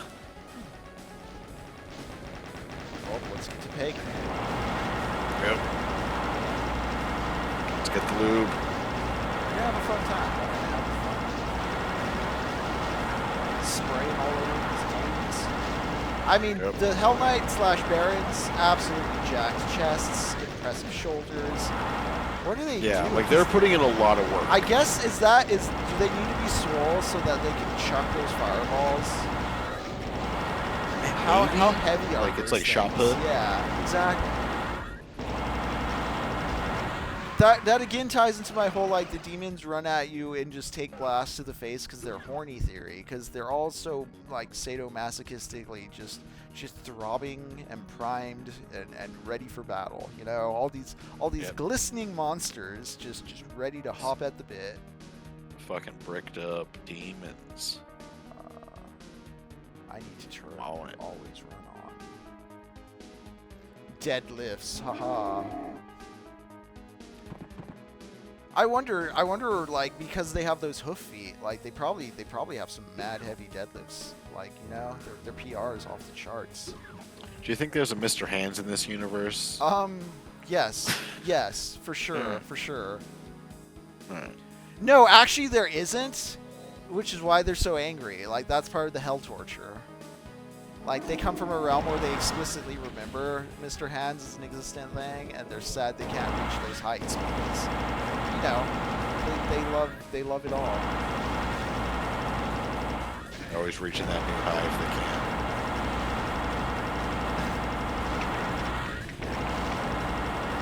Let's take out this side of this big old flip door.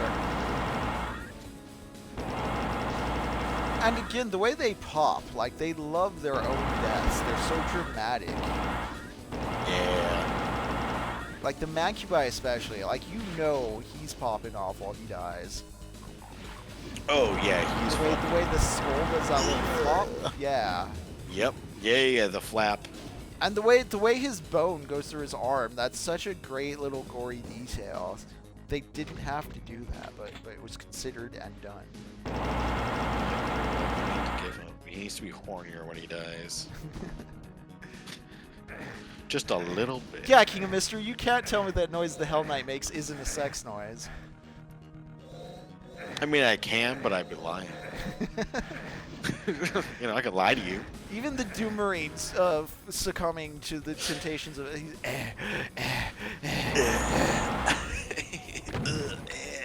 Alright, how do we get out Just of the here? sounds of me fucking pushing rope in hell.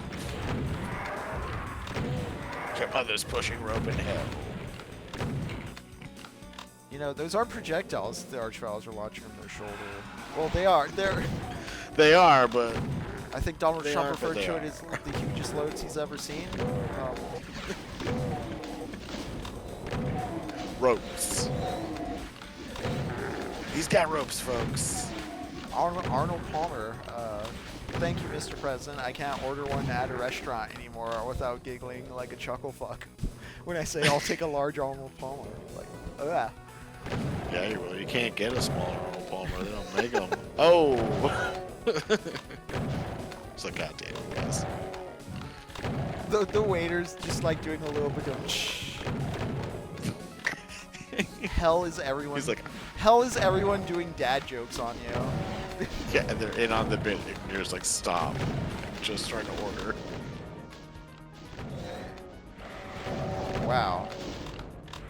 Yeah, dude, listen, you fucking demons. There's way too many of you. I don't need you all here. Fuck off. Thank you. I mean, we're invading their space, if anything, when we came into here. I mean, but I'm a colonizer, so I'm still pissed off. Like, right. That's what it's. like they shouldn't be that's here. That's what the Marines are. Yeah, we're Israel, and they are not. You know? Hey guys. I mean, historically, yeah, I'm thinking it's kind of amazing that Mexico isn't more of the U.S. and it's because it happened in a moment in time where America was just too racist. Yeah, they're like after the Mexican-American War, like they're like, you know what? We're racist, but also the desert's kind of hot. They just stopped at the Rio Grande. They got done fighting. Like, actually, we don't want this shit. So we don't want that anymore does bring to mind the sense that, you know, Trump had the line where he said they don't know what the fuck they're doing. He's exasperated and I don't know if he's recognizing, but he's definitely feeling the limits of the individual power trip the presidency provides when the superstructure is still telling him, like, sorry, like, all these buttons give money to the IDF. It does make me think of that lazy, like, not going all the way south with the Mexican-American War because of, you know, racism and bigotry, not wanting to expand the empire that far. But, like, at what point do Americans really just stop caring about funding wars in the Middle East? I mean, I know the polls as far as, like, the full public consent goes, like, people don't want this war, but, like, when's the military even like, this costs too much, we're out? Yeah, like, we don't. This isn't doing anything for us. Never. We need war forever. But if we stop doing war, the profit's on the profit machine. Yeah, but Grandpa got to have a war. I want to have a war like Grandpa. Yeah. I mean, to circle back to the Benjamin, it is the confusion of war as like a political act to be avoided with like a necessary ritual to mature into a, I don't know, a proper American man. Like, we need a war to toughen all these lithe young twinks up. Or, buddy, I think you just valorize masculinity in a very bad way. Yeah, right. Buddy, I think you just want to fuck some boys. Did we open up something? I hit a switch. I hit this switch. It did something.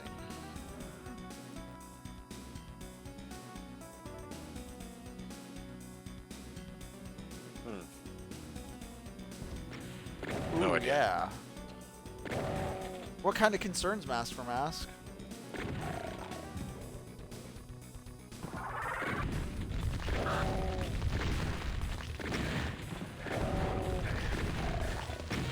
Yeah, it can definitely take a long time to deprogram people from, like, being in the military at a young age. It's wild, too, like, watching all the old war stories and just realizing that, like, little kids in war, like, 18 to 21-year-olds, are like, what? Yeah. Like, yeah, man. Some Hiroshima, we had a bunch of 18-year-olds methed out, ready to go.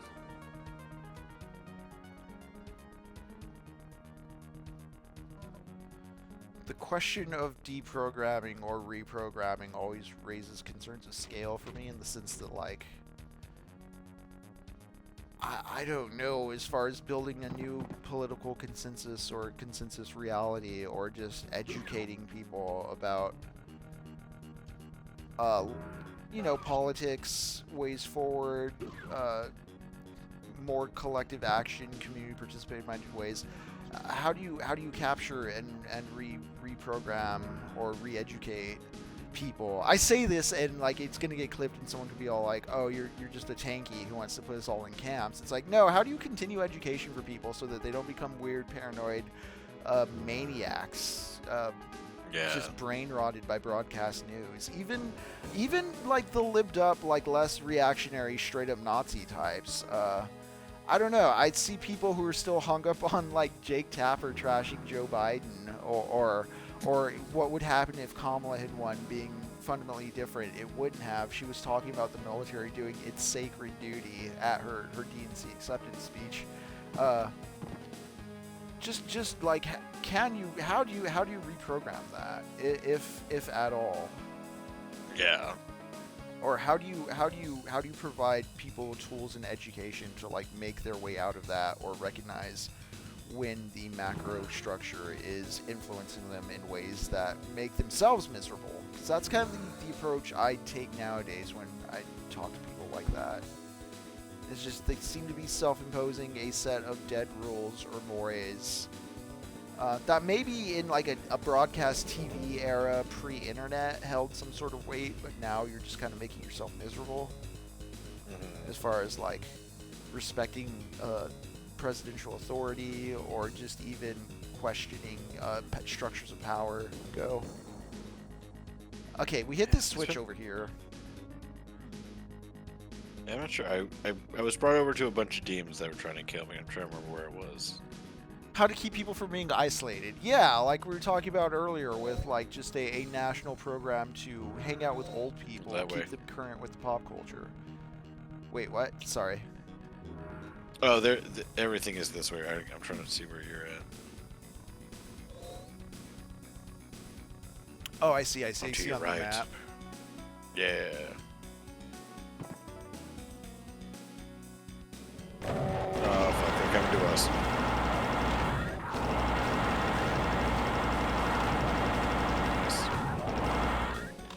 Oh, yeah. Oh, yeah. Oh, no. Oh, no. Oh, no. Heavens, no. Heavens, no.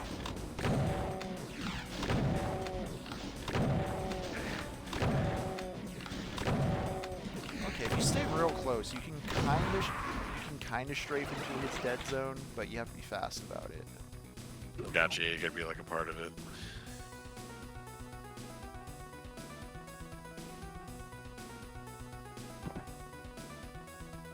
God, I'm getting motion sickness from running around in this level. It's got kind of a narrow run back that is a bit disorienting, yeah. Yeah. Sorry, Milton, good. Once you get to this outside segment, though, it's all gold. Yeah. Very well considered color palette.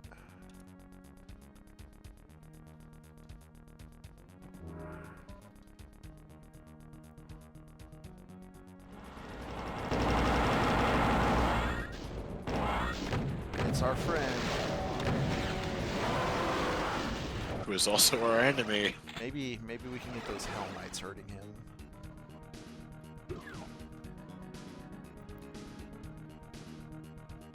Maybe. Yeah, Philly man, I think the same thing with heavy exposure to different mediums of art.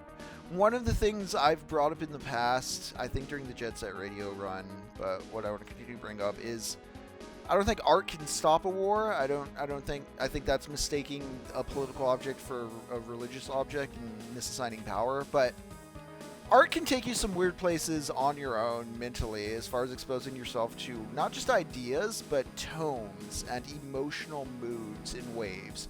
You know, you can watch a movie that can take you to a dark place, but it's not physically hurting you. It is giving you the advantage of feeling what that dark emotional place is, though.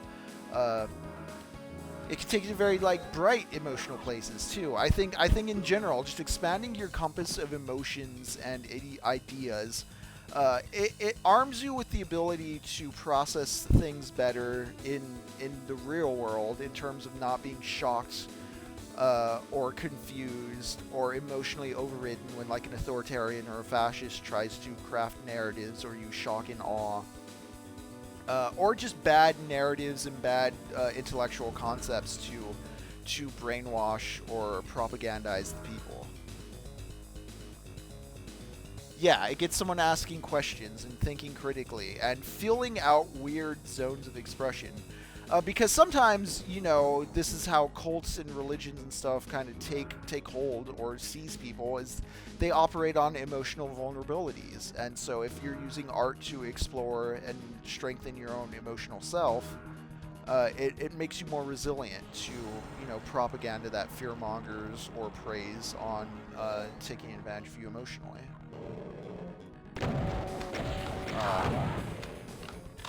I question what the art consumption is of someone who falls for their eating cats and dogs ideas. I do think it's maybe not as widespread. I think it might be kind of a class assumption that all the stupidest people believe that. I think maybe people were intentionally lying and spreading that, but it is still an idea that disseminated to some extent, and I wonder about that.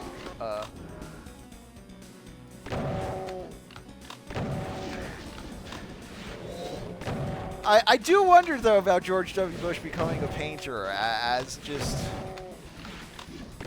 what that does for himself in terms of what he's sitting with and what he's trying to work out there. It's a more interesting post-presidency career for a war criminal than just a failed podcast with Bruce Springsteen and a run of Netflix documentaries no one talks about.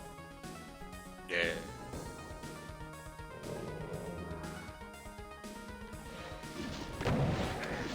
Which, amazing to think, you could be the guy that if you didn't get single-payer universal health care for Americans, you could have gone down fighting for it, and instead you just subsidized the insurance companies.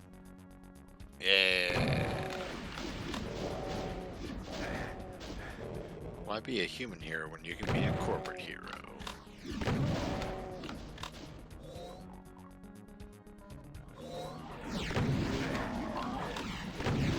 Even if it's not the most in-depth or well thought out channeling of some sense of guilt or repentance for doing awful things as a president, it seems like making paintings is a more self-admitted individual practice of reconciliation with the self than trying to be a celebrity after you were a celebrity president. That just seems like a dude who doesn't want to leave the high school after senior year. Yeah.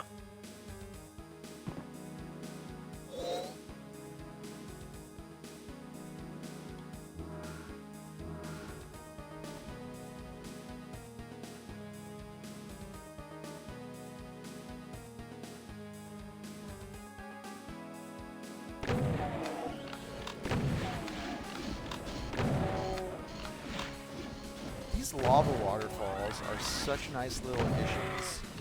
It's just a brighter texture, but it adds such a nice streak of contrast. So many lost souls. Where's that? I just killed a mother.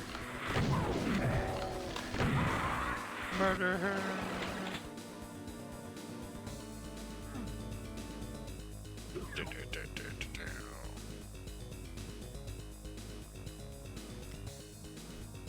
Dang, yeah, the little bass line in this track. Very bouncy. Yeah, it's groovy.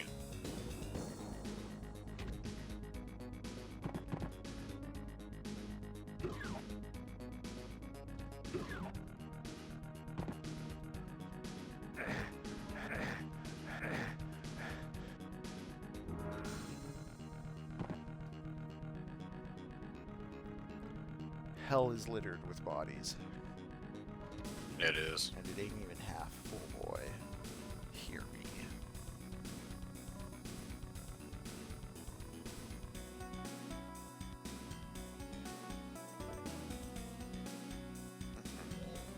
Oh, James, I was about to ask where you are.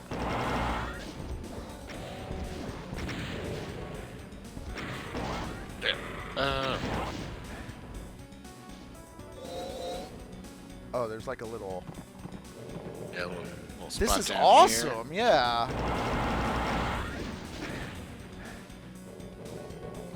It's even tall, like it's even set at the right height to where you don't really have to jump. And there's a switch. Okay, I hit the switch. Nice. Hell yeah. Yeah, dang.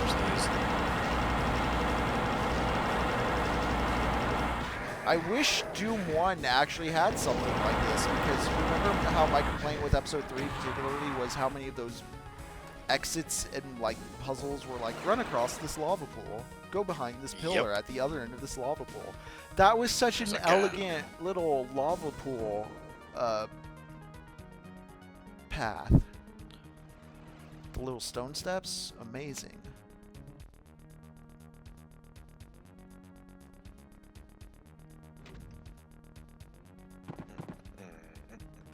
I believe this is map, is this 10?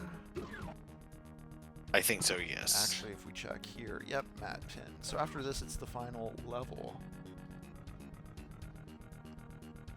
I'll probably try to squeeze in a bit more Benjamin before we beat this wad. Depending on our time, I did acquire UAC Ultra 2, which was never completed, but there's 6 levels. Interesting.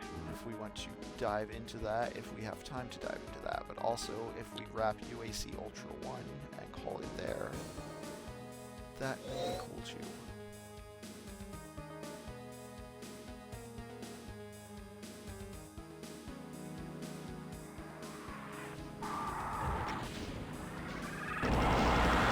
Oh god, it's setting things on fire.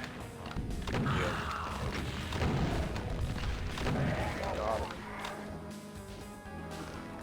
Oh, here's another one. Damn. You must have softened that one up. Oh, whoa. Oh, whoa. I don't know if you've seen it. The whole level of them. Yeah, there's a whole parade of them. Just... Yeah, I just got my rocket launcher back so I can just have them in A. Have a good night, Philly man. Thanks for hanging. Night, Philly man.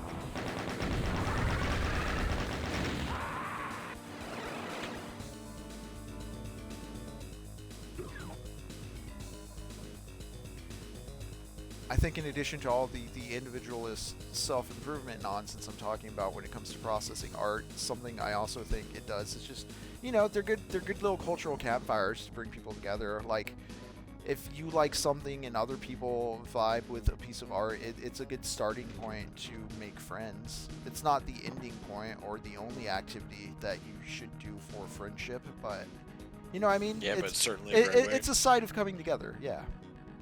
Yep. The start of camaraderie.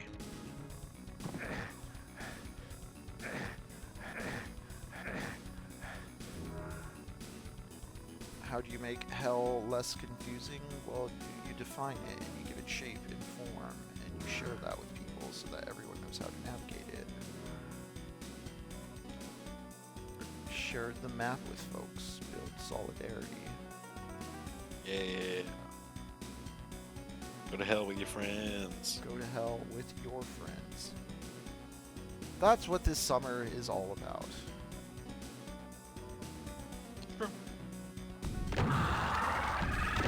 Also, there's like 50 archviles on the wall. Kinda hate it. Keep trying to get like more of the rockets. If you wait a moment at the beginning and refill your plasma rifle with the backpacks that spawn, that seems like a good approach to liquefying them, you know? I keep going. I keep going with the super shotgun, and the rate of fire is just not fast enough. I'm just doing the wrong weapon for the enemy. Mine is hiding and shooting a rocket launcher at him. Which is vaguely Doom 2016. I both liked that Doom 2016 had kind of very specified functions in each gun as the arsenal expanded. It did feel a bit too heavily directed. I know one of the complaints I've heard from Eternal detractors is it veers into that a bit too much. Like, you need the specific item for the specific enemy, and it gets you like just doing the specific kind of Simon Says-ing rather than doing your own style of gunplay. I could definitely see that.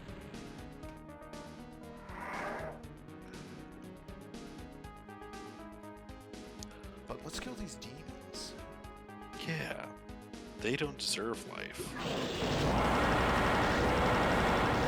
Mystery, yes, entirely.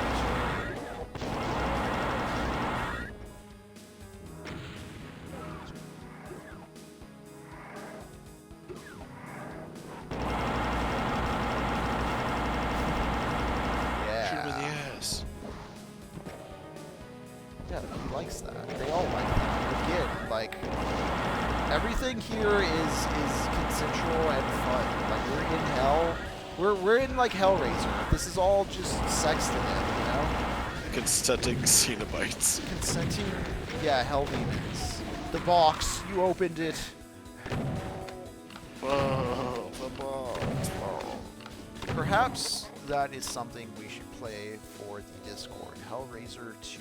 Hellbound. Hellraiser 2. The best entry in the franchise, in my opinion, and it does a clip show recap of Hellraiser 1 pretty early on, so you don't need to watch it first. Get everything. Also, one of the few, I don't know, unique depictions of hell in a movie. You know, so often hell in movies is just the fiery place, the red place. I don't deduct points from Doom for doing this. Like, it's you know, it's communicative language. But you know, there's so many cinematic renditions of hell where it's just red guy, pointy ears. I really do appreciate Hellbound 2's depiction of hell. It's a cold, passionless place. It makes you realize why the Cenobites pursue pleasure and are willing to violate realms to do so, because their home is devoid of passion.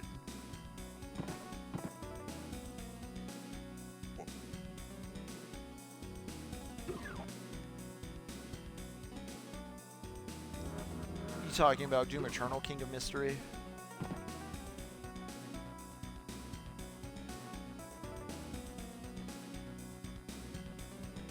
Also, though, for how much like red and lava and brimstone and smoke and fire hell Doom is, Doom's demon designs are still very cyberpunk, you know, techno hybrid and distinct. The cyber demon with his mechanical hoof and rocket arm, like, he doesn't have a pitchfork.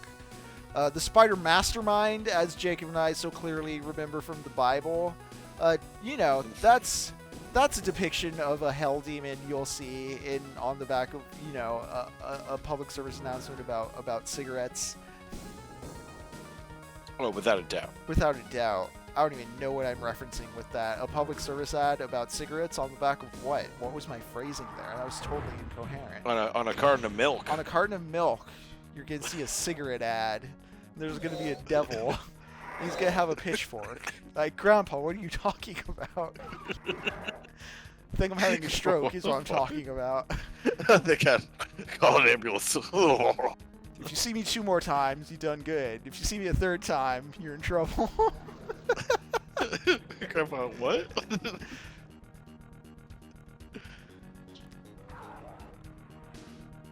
Sir, you're playing Doom. Like, okay. Like, and what? Are we all playing Doom? I like Julia and Frank in that weird fucked up relationship as well. Oh, I need a red key for this. In the first 2 Hellraiser movies. I like the first 2 Hellraiser movies because they have characters who were sexually frustrated and horned up and stuck in a suburban life. And they're kind of not supermodels. I mean, Julia's still very attractive, but the way she dresses and stuff is very just like suburban English woman. They're all very plain in their presentation. Yeah. There's a great sinister just vibe. I say you can watch Hellraiser 2 without watching Hellraiser 1. Hellraiser 1's still pretty fun. Still pretty great. Has some amazing practical effects gags. But the Frank and Julia relationship really is fucked up. You know, she's with her husband's brother, and they're plotting to kill her husband and kid. Because they're horny. Because they're horny, yeah. Which is wild.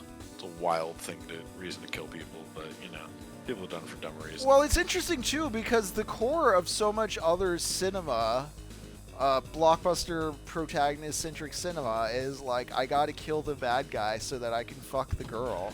So it is still very much like I'm horny and need my death drives and my hedonism drives sublimated with meaning and purpose and stuff. Hellraiser's just going, isn't that kind of nasty? Like, isn't that gross? Really, you're gonna kill your brother? Oh, hey, we're back at the. Nice. The room circled back around on itself. Nice. Yeah. What is this, like Dark Souls? Everything is a Dark Souls. Help me, I'm in hell. Yeah. I've never read the story. I know it's quite a different description than what the movie is. It's a short story, correct? Because I have one of Barker's short story collections, but it does not have The Hellbound Heart. And then I have his first novel, I think it is. I forget the name of it right now. Earnestly and honestly have not read enough Barker. I've only really seen Hellraiser and Nightbreed. And I've read some of the stuff out of Books of Blood, which was viscerally pretty fun. I could see how on debut it was seen as extreme and evil. And it is asking the right questions about sex, especially in the Reagan era.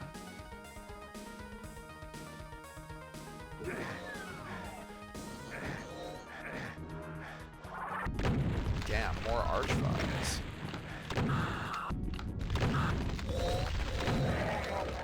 Right, my God.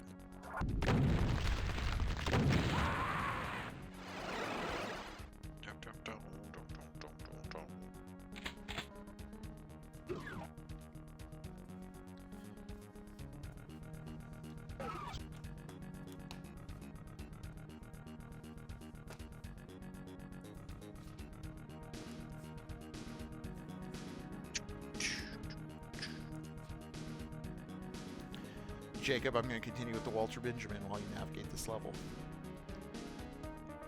Actually, it is 9:51. This level has been eating into our time in a positive way. I didn't realize we've been so long without a break. How are you feeling? Because I need to stretch my legs now that I twist to grab my book.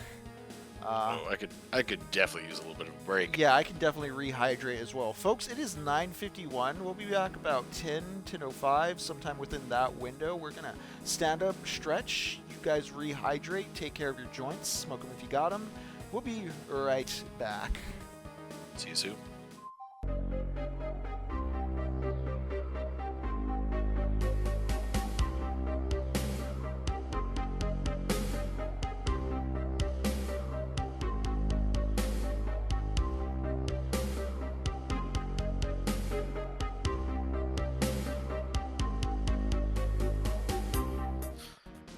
Hello and welcome back to Techno Poverty. I'm Henry. And I'm Jacob. And we're on map 10 of UAC Ultra. We've been preoccupied with UAC Ultra, a WAD from a Doom 2 WAD from this evening. We've just been running through it, enjoying its campaign, working our way through hell. This level is quite big, isn't it, Jacob? Dude, it is huge, honestly.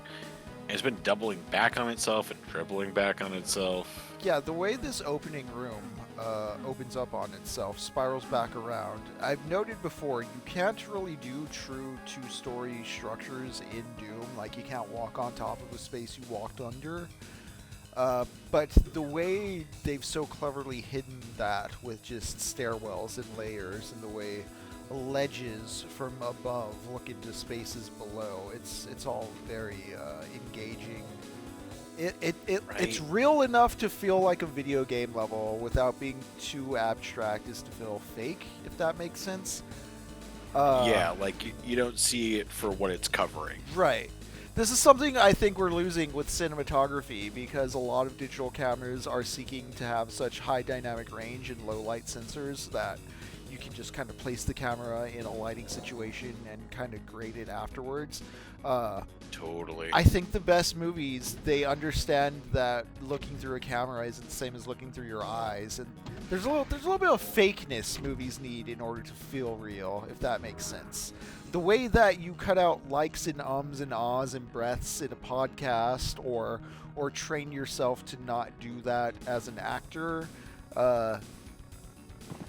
we don't see how often people do that in real life, or consider how often people do that in real life as compared to never doing it on the TV. So then you see someone on the TV acting as if they were in real life, doing their little slip-ups and ahs and ums and redundancies and little like tongue slips, and you get people going like, oh my god, it's a reptile person. Yeah. Yeah, true, for just having a normal human interaction with a camera in front of them. There was a clip on Twitter going around that was going viral because it's like an attractive blonde woman singing Beauty and the Beast to some dude on an interview show. I don't know the kinds of show, but the post says "Rism with the Tism," and it's none of it would be characterized as autistic. She's doing one quirky thing from Beauty and the Beast, which many of us saw as children. Yeah.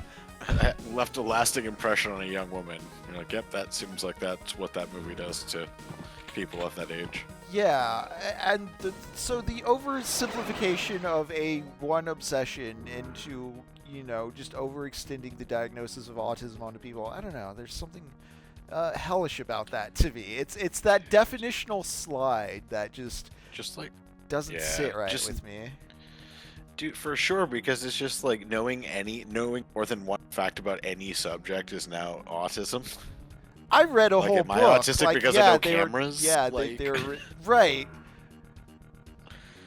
Like, no, man, you can just be like a specialist on certain things, and then there's also people who are on the autistic spectrum, and yes, there may be some things where there's some overlap, but it is not like, oh, because I know facts about one thing. Yeah, and it is in a way an attempt to like superheroify or individualize. Because at the same time, I don't want to doubt people when they talk about their autistic diagnosis leading them to like act certain ways. I just don't. I don't like the casual use of it. It's in that weird zone of irony. Yeah, it's that right-wing ability to just like overuse words to the point of like giving it a new definition socially. To have like a technical, literary different. Yeah. Something about the decay of aura in the actual power of a word or use or invention of a word. We have been here at Techno Poverty reading Walter Benjamin's The Work of Art in the Age of Its Mechanical Reproduction. I'm not going to get back to it tonight because we're almost through this WAD and we're about halfway through the book. We do have UAC Ultra 2 on tap, which perhaps we must play in order to continue on with Benjamin's essay. But Benjamin's talking about the sense of authenticity an original work has because of its place in time, its historical context, and what it endures in its reception, and how when you mechanically reproduce things, they don't have the same crafted sense. They lose aura. He also gets at the artistic impulse being rooted in ritual, and where we last left off, the confusion of ritual with politics over time as art is reproduced and taken more and more away from its authentic self. The sense of ritual is lost. People get confused. They replace it with politics. Sound familiar, Jacob? Not at all. Never heard of anything like that in my life. It's not relatable in any way, especially given an American living circumstance. In our context in time, no way. Not at all. I'm so keyed in on Doom maps being a certain length because of the Doom 1 and 2 campaigns that like I'll hit a teleporter room in here and think it's the end just because of like the usual pace and cadence of a Doom level I'm used to, and that's rarely the case. Like I have no reason to actually believe that, considering it's not labeled exit. Like the levels have consistently been labeled exits, and here I am still thinking like, oh, this is probably the exit. Like, no, Henry, it will be labeled exit. There's a absistent concept of a Doom map haunting me, and this game is constantly telling me it's not real and to stop thinking like that, and yet it persists in like a superstitious way. It's a phantom limb. It's a ghost in my brain. Yes. But yeah, have you felt that with these? Like you see a teleporter and you're like, oh, the end. Oh yeah, absolutely. No, I just got spat at a fucking Hell Knight and a Cacodemon, and we're just no end in sight. Maybe hell is me constantly expecting the end to be just around the corner, and so I don't have any bulk in the game, you know? Yeah. Oh, absolutely. I think that's the millennial. That is the millennial dilemma. That is maybe our shared conception of hell right there. It is something that was very sticking with me when we watched Stalker on the Discord, is how much the Stalker's both, yes, about being pliable and receptive and always like a child, but like how the reason you're like that is because it primes you, oh shit, this looks serious. Oh, and there's spiders down there? Fuck. I'm trying to talk about Stalker here, hell. But not just to be like pliable and receptive, but the reason you do that is because it lets you focus on your immediate surroundings and in the moment where to navigate. Because the zone's so weird and tricky and ever-changing, you need to find the next immediate step you can take. And so the Stalker's sense of pliability and flexibility enables him to take the next step. I think that's sort of the thing that is useful for describing a cultural paralysis or dread or in UI right now, is a lot of people don't know where to take the next step or how to take the next step. Yeah, or what the next step would even mean. In a very literal sense, because, I don't know, they're living in techno-poverty mindset. We're stuck confusing the religious with the political, and thinking the consumption of pop art has some totemic religious power. If we watch enough of the good movies, it asserts that there's a good and just firmware to the universe that will assert itself. No, I think we still have to actually do something on the hardware.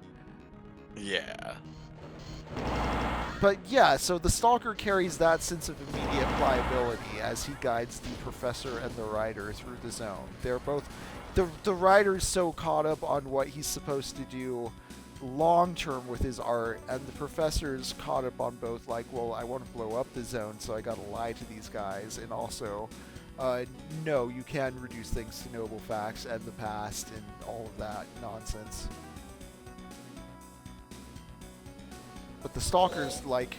Benjamin has another thing called the Angel of History, and I think the Stalker exemplifies that quite well. The Angel of History doesn't get trapped in, like, like being stuck on looking at the past or looking forward, like they know how to navigate the present moment, and because they can navigate the present moment, if they have the right material privilege or access, they actually can shift history.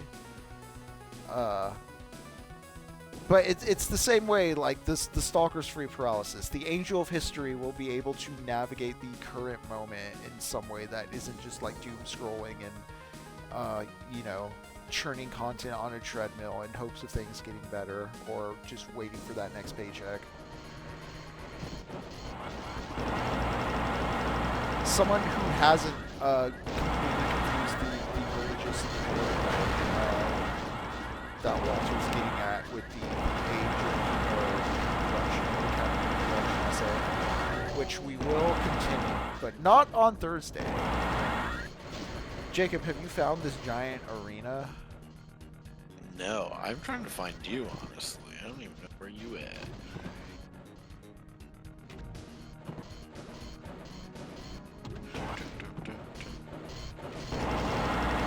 I don't know how to explain it because I was rambling about the Walter Benjamin, but I'm in like a big, dark, cavernous arena-looking space.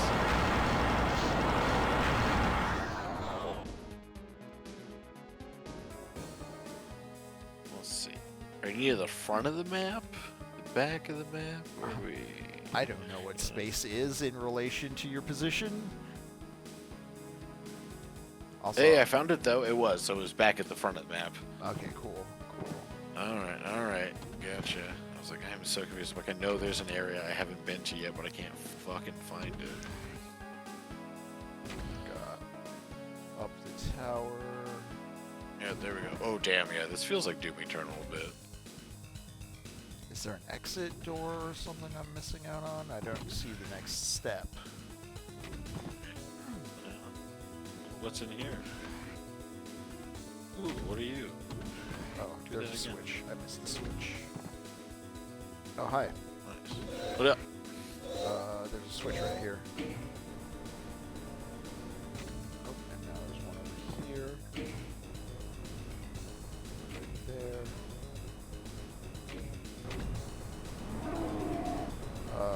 Oh, it's lower. Like it's. Oh. What's that? There's a cyber demon out there. Oh, it's gonna suck. But I think it was also lowering like a big guy on us.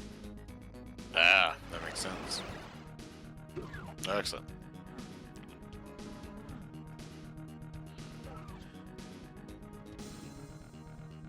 The Angel of History will be able to beat Doom. Damn will bet.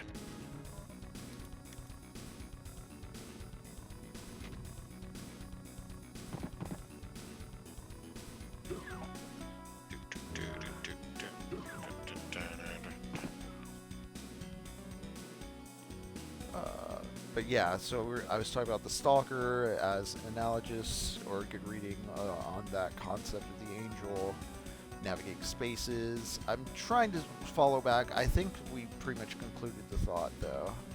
And we just really... I should be navigating the now of the Doom map instead of getting lost in the history of the show. That's quite not the vibe of tonight, you know? You know, it's so easy, though. That is being human, though. We're talking about confusing the religious with the political, and here we are doing just that.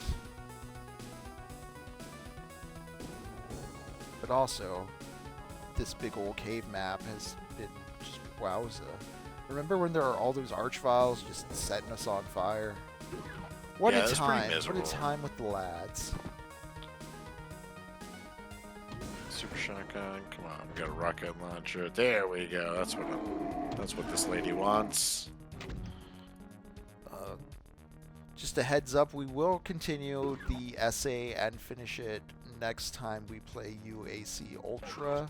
Well, we're probably going to clear UAC Ultra tonight, and then we have UAC Ultra 2 on deck. We'll use that to finish the Benjamin. Just a reminder, though, we're not streaming Thursday. We have Shin Megami Tuesday tomorrow. Join us for Shin Megami Tuesday for sure. Lux and I are going some weird places in SMT3. I'm liking the way the plot's developing. We got some cool shit ahead there. So join us tomorrow, 3 p.m. CST for Shin Megami Tuesdays. And then just remember, this Thursday, we're not streaming. Instead, we'll be streaming on Friday, July 4th, America's birthday. Join us for a mystery game. There will be no book. But I swear, Death to books. After it's America. Yeah, I swear, after America's birthday, though, we will get back to books. We will finish off the Benjamin essay. We'll play plenty more Doom.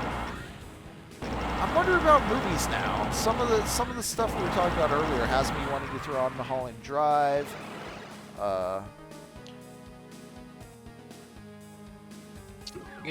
Gabby had mentioned a movie that I'm trying to remember what it was, but I was like, that would be a fun watch as far as like a nostalgia thing, but also a movie that is just kind of really funny as far as American consumerism, and that was Small Soldiers.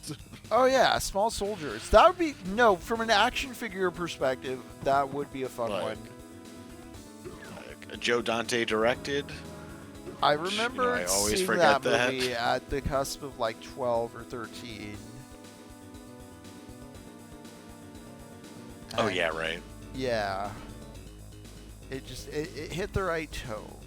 Again, like RoboCop, an action figure comic book movie. Not just because it has action figures in it, but it actually really hits at the sensibilities of a story in comic form. Oh yeah, great characters. I mean, great physical, practical effects. Clear moral lines without like it being a blunt or I'm saying blunt when it's literally the commando elite, but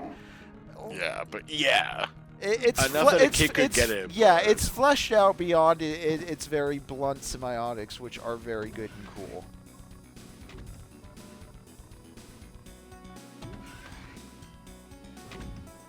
Like we were talking earlier with 28 years later, the haptic experience.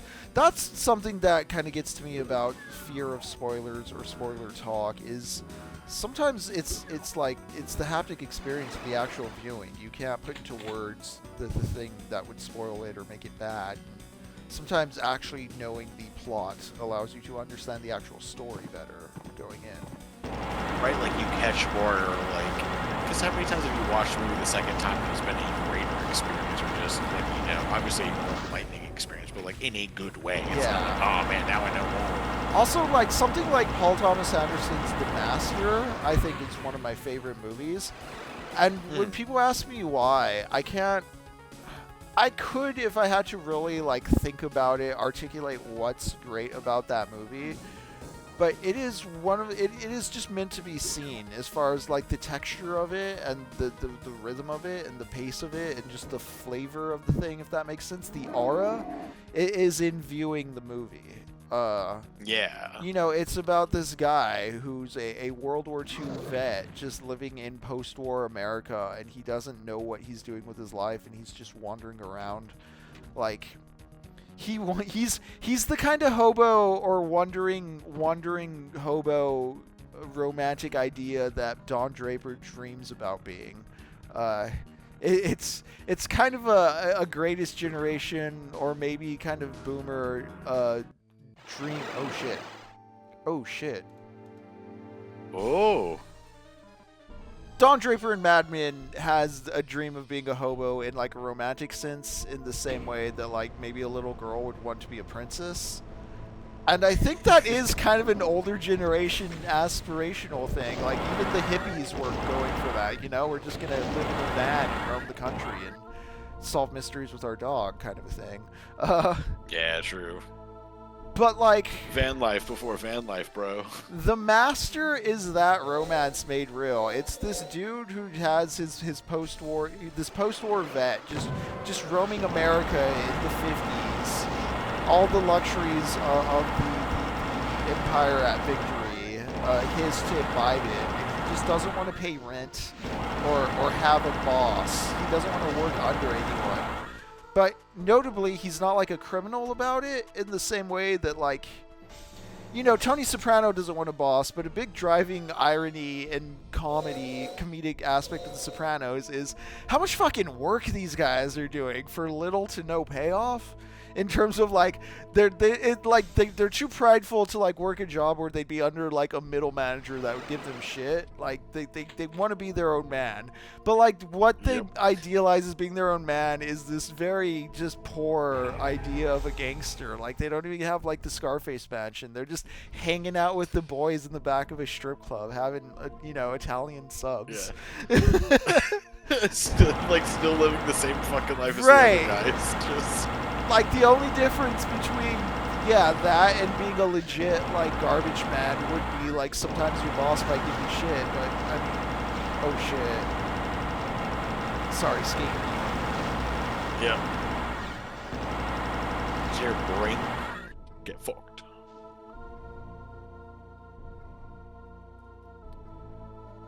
Oh Lord. Lord, what are you doing? Oh no, what is this? Oh shit, dude. Oh shit.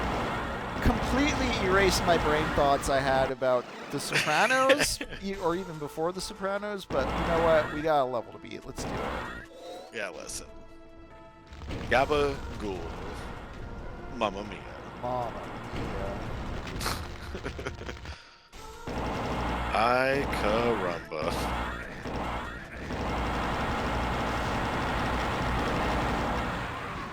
Something about Aura chat remind me after the battle.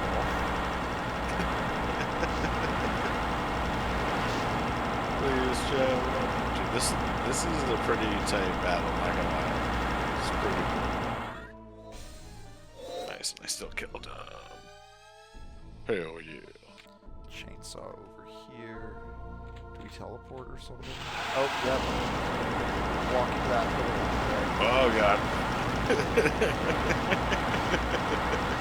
Every time walking into just a room full of demons. We're talking about small soldiers. Hell yeah. We're talking about Walter Benjamin.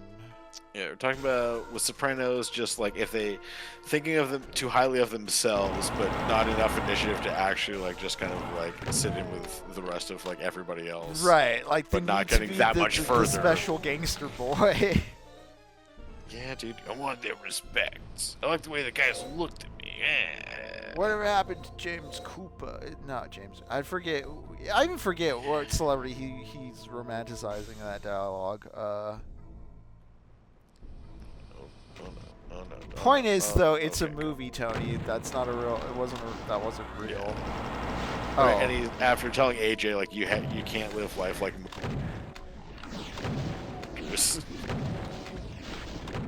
You can't live life like what? There's a cutoff for a moment. Oh yeah, you can't live like AJ can't live life like a fucking movie. And yet Tony's always just talking about why can't people be like the movie characters I like. Yeah. Just like, well, I mean, you idolize them like all of us do. Coming in at the end of things, yeah. Yeah. Yeah, I'm trying to think of like what movie they make reference to, but just the idea of Gladiator that for one. Hypocrisy, yeah.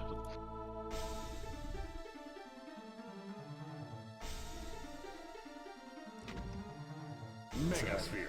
It's anti-Italian discrimination. Yeah, this level is definitely feeling a lot like Doom Eternal. Oh, whoa, what's this? Sanctuary. It's a giant tree of death and life thing.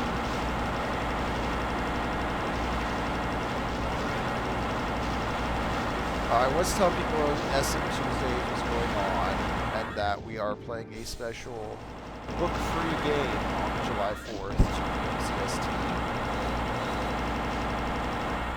Shout out to any of our new followers. We've gotten a few on Twitch.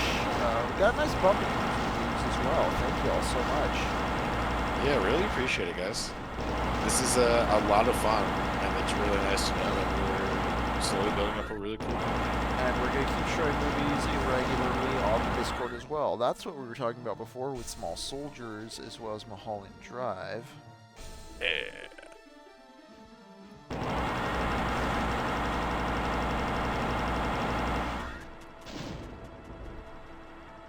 I'll kill you, you stupid demon.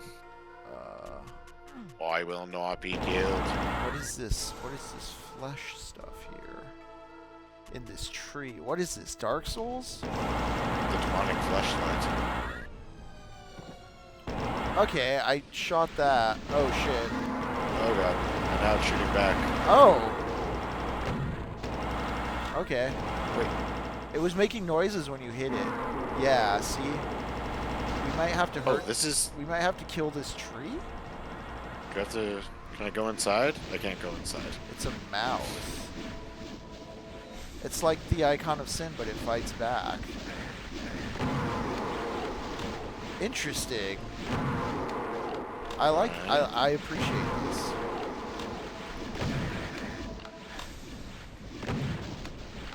How do I get back to my boy? If the ground's looking weird, there's like an elevator that was giving me weird, yeah, transforming issues. Gotcha, yeah. Did you figure it out? I like it. Not yet, but I will. There we go. Now it's working for me. Some more energy cells around.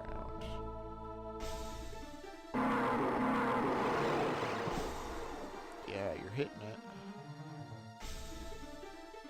Now hold up. Just fucking shove this up here. Mouth hole. Megasphere. I'm coming to assist. Thank you.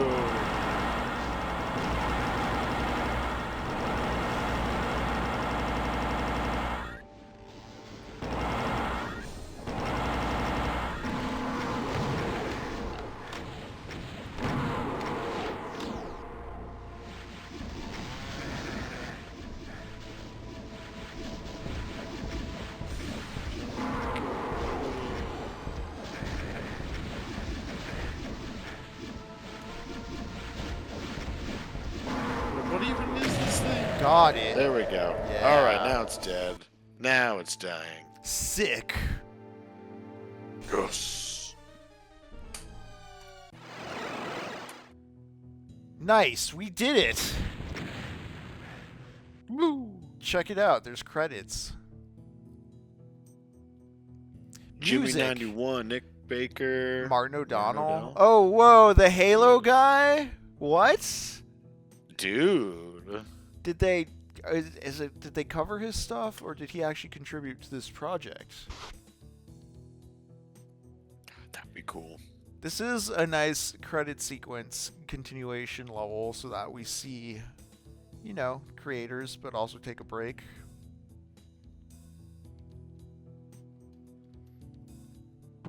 Doom poster. Dude, hell yeah. In a What's little this door? theater cock chair, a little thank you for playing. You know what? Thank you all for watching. This has been Techno Poverty. I'm Henry. And I'm Jacob. And as we've said, we're going to be doing stuff Mondays and Thursdays, but not this Thursday. Tune in with us tomorrow. Shin Megami Tuesday continues. Our friend Lux is coming in to play some Shin Megami Tensei 3 Nocturne. We're going to figure out what movies we're watching on the Discord. I'm not sure if I have anything nailed down for this weekend. Actually, it is kind of a busy weekend now that I'm thinking about it. Jacob maybe will postpone a movie, but as promised on the Discord, it is in a regular theater. If you look at our Patreon, we will eventually become a more regular thing if we get a sustainable number of patrons. Yeah. Until then, though, we're going to keep talking about books. We're going to keep playing Doom Wads. We're going to look at UAC Ultra 2, but not before the 4th of July. Join us next Monday for that. We'll also be continuing on Walter Benjamin's The Work of Art in the Age of Its Mechanical Reproduction. So if you were enjoying the first half of what we read, you can always find the essay online. It's rather short. It's typically up for a quick Google search unless the AI has truly taken all the aura of the internet away from us. But yeah, we'll continue the Walter Benjamin. We'll continue the Doom. We're going to have some fun on the 4th. We're going to have some fun on Tuesday. And if you check out the link tree, check out the Ko-fi, check out the Patreon, you can get access for the Discord where we figure out what we're doing with the film club. Until then, though, It's a lot of fun. yeah, we're gonna hope y'all have a good night. Y'all take care. Yeah, relax. Have a lovely night. Good night, See y'all. ya.